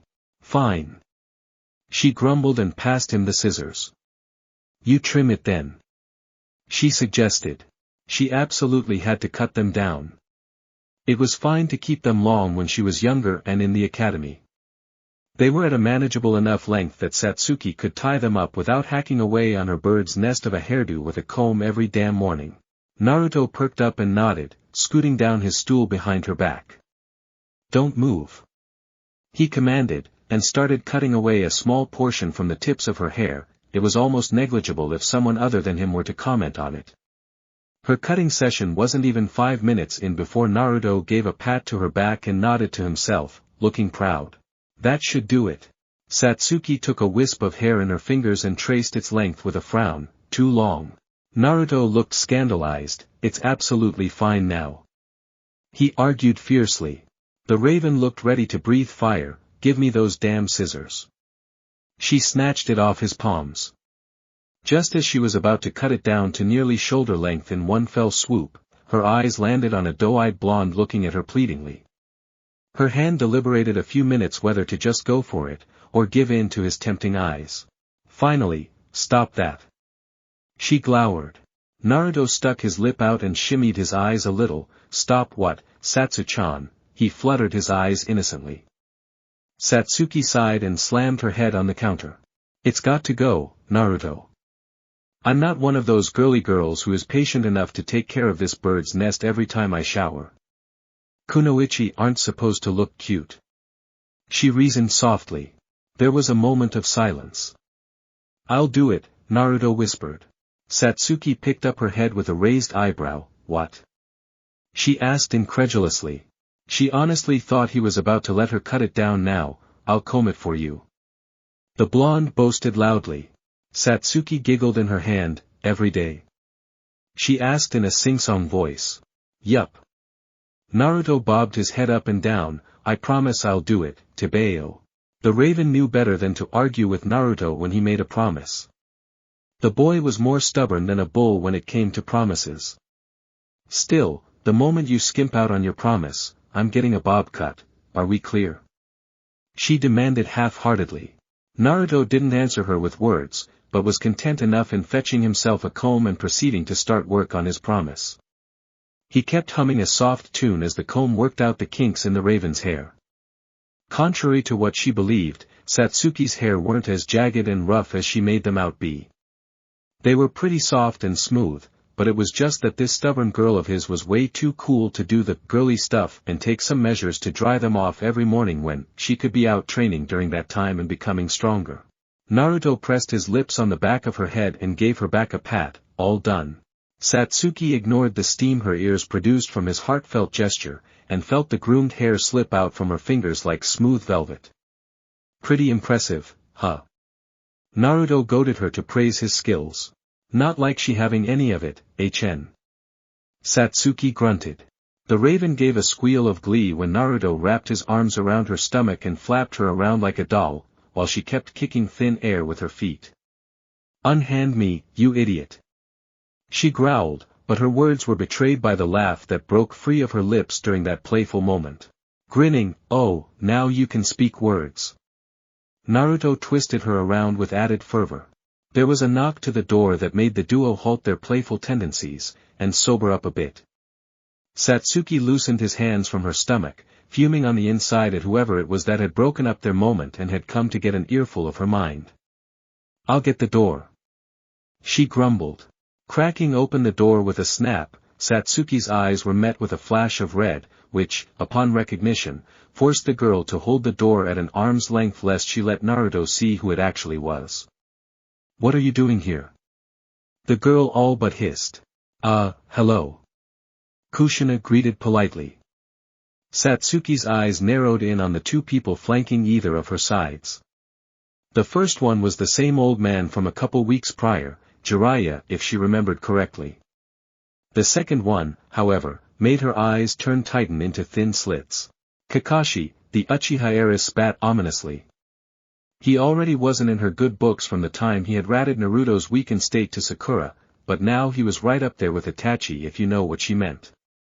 The Jonin, though, looked content to keep his nose buried in his book rather than meet eyes with a riled-up, Sharingan-wielding, wrath reincarnate of a subordinate glaring daggers at him. Flicking a page in his book as if he wasn't bothered by the minuscule amount of killing intent she was releasing. I happened to run by them when I was coming here, coincidences to happen, Satsuki. He quipped. Not even bothering to hide her disdain from her guests, and you found it wise to bring them here. Don't pretend as if we can't hear you, Jiraiya tried to chip in, but was sadly ignored. Kakashi snapped his book shut and looked her in the eye. I haven't brought anyone here, Satsuki. He quickly cut her off as soon as the fiery girl's lips parted for a rebuke. They were already on their way here when I met them, and I merely tagged along since our paths happened to coincide with one another. She kept her snark remark in her throat with regards to her teacher, and looked at the duo who had been silent as a grave till now.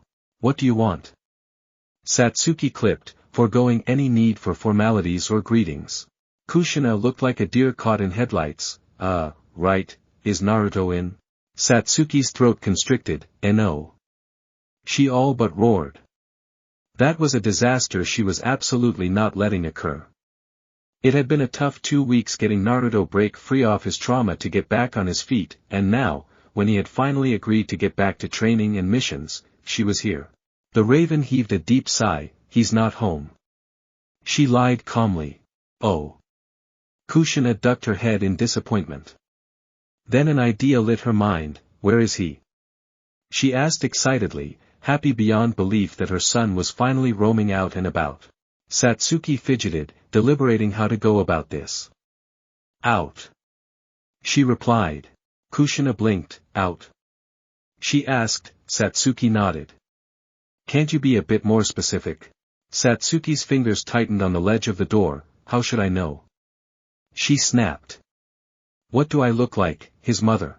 Kushina looked as if someone had struck her with acid, and seeing the redhead's miserable state Jiraiya decided to come to her rescue. Why are you at his apartment then? Satsuki turned her eyes to said Sannin and narrowed her eyes at him. My face is up here, she pointed to her chin, and then to her chest. Not down there. She didn't bother covering up her camisole with an arm, after all she didn't have anything to hide, she was at her home, and by proxy had every right to wear whatever she pleased. Jiraiya didn't seem too bothered by her reaction, say what? Satsuki's eye ticked.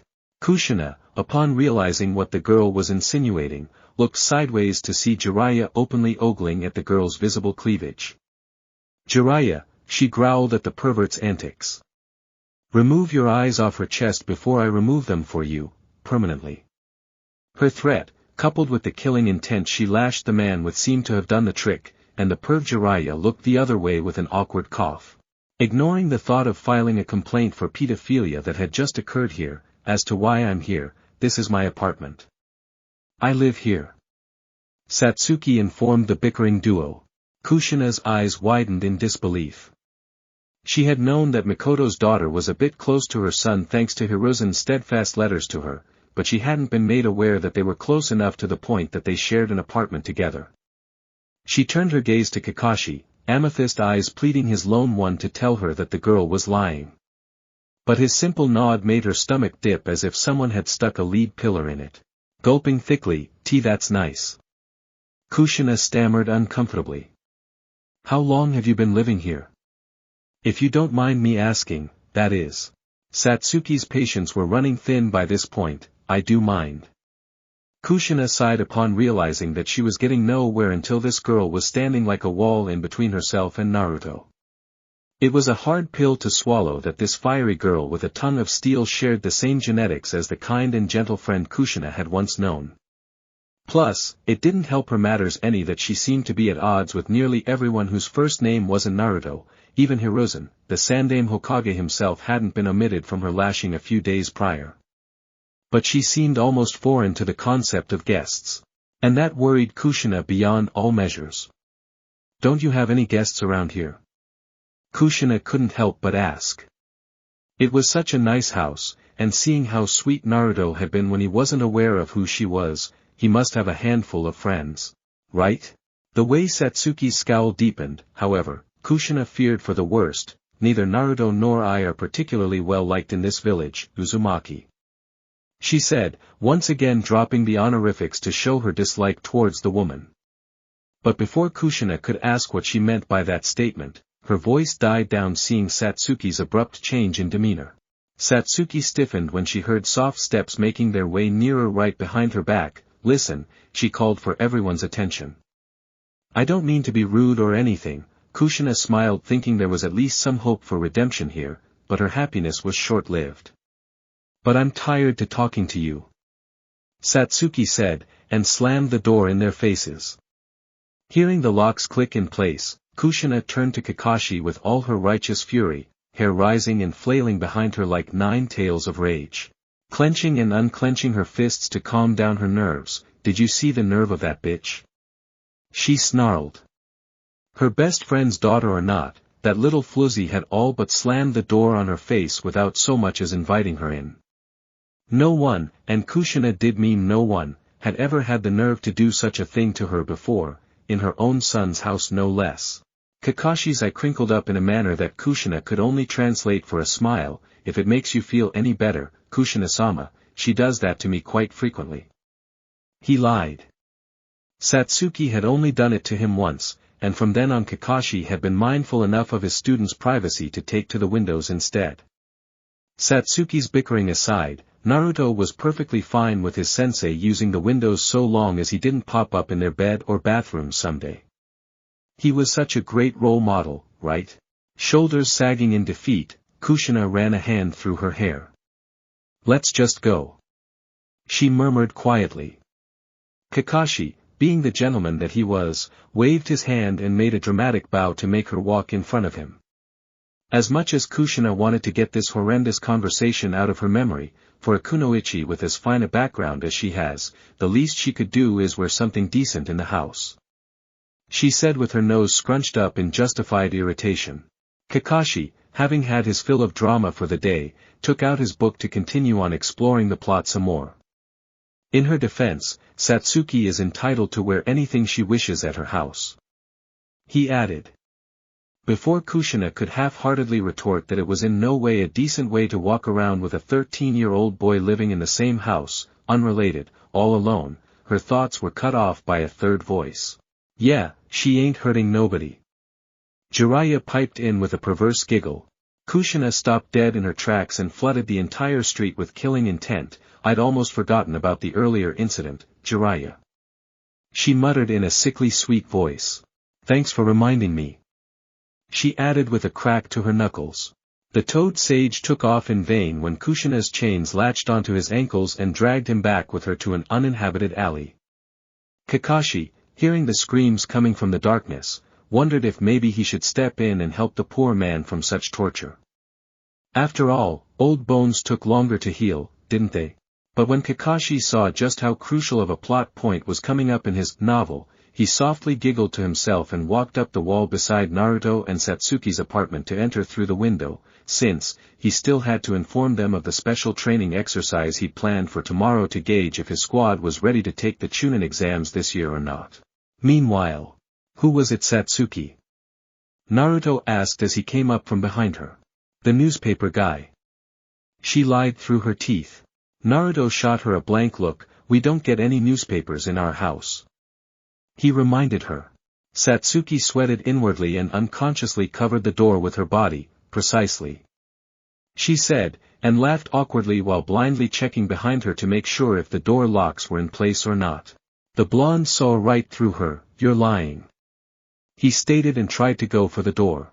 Satsuki, flapping her mind like an endangered duck, threw her arms around his neck and sloppily pressed her lips to the blonde's. She felt him go rigid before melting in her arms, and smirked on seeing how much effect an act of affection from her side had on Naruto. It was endearing really. Satsuki was the first one to break their short lip lock, and giggled when Naruto followed her lips with a whine at how short it was.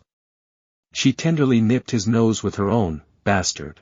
Naruto held out his arm to Satsuki as a heartfelt gesture, and she wordlessly stepped into his embrace without hesitation. Naruto buried his face in her hair, and breathed in the soft scent of vanilla pouring from her hair. "Bitch," he softly murmured and nestled in his nose in her neck. They relished the warmth in each other's arms, swaying from side to side for a while after that.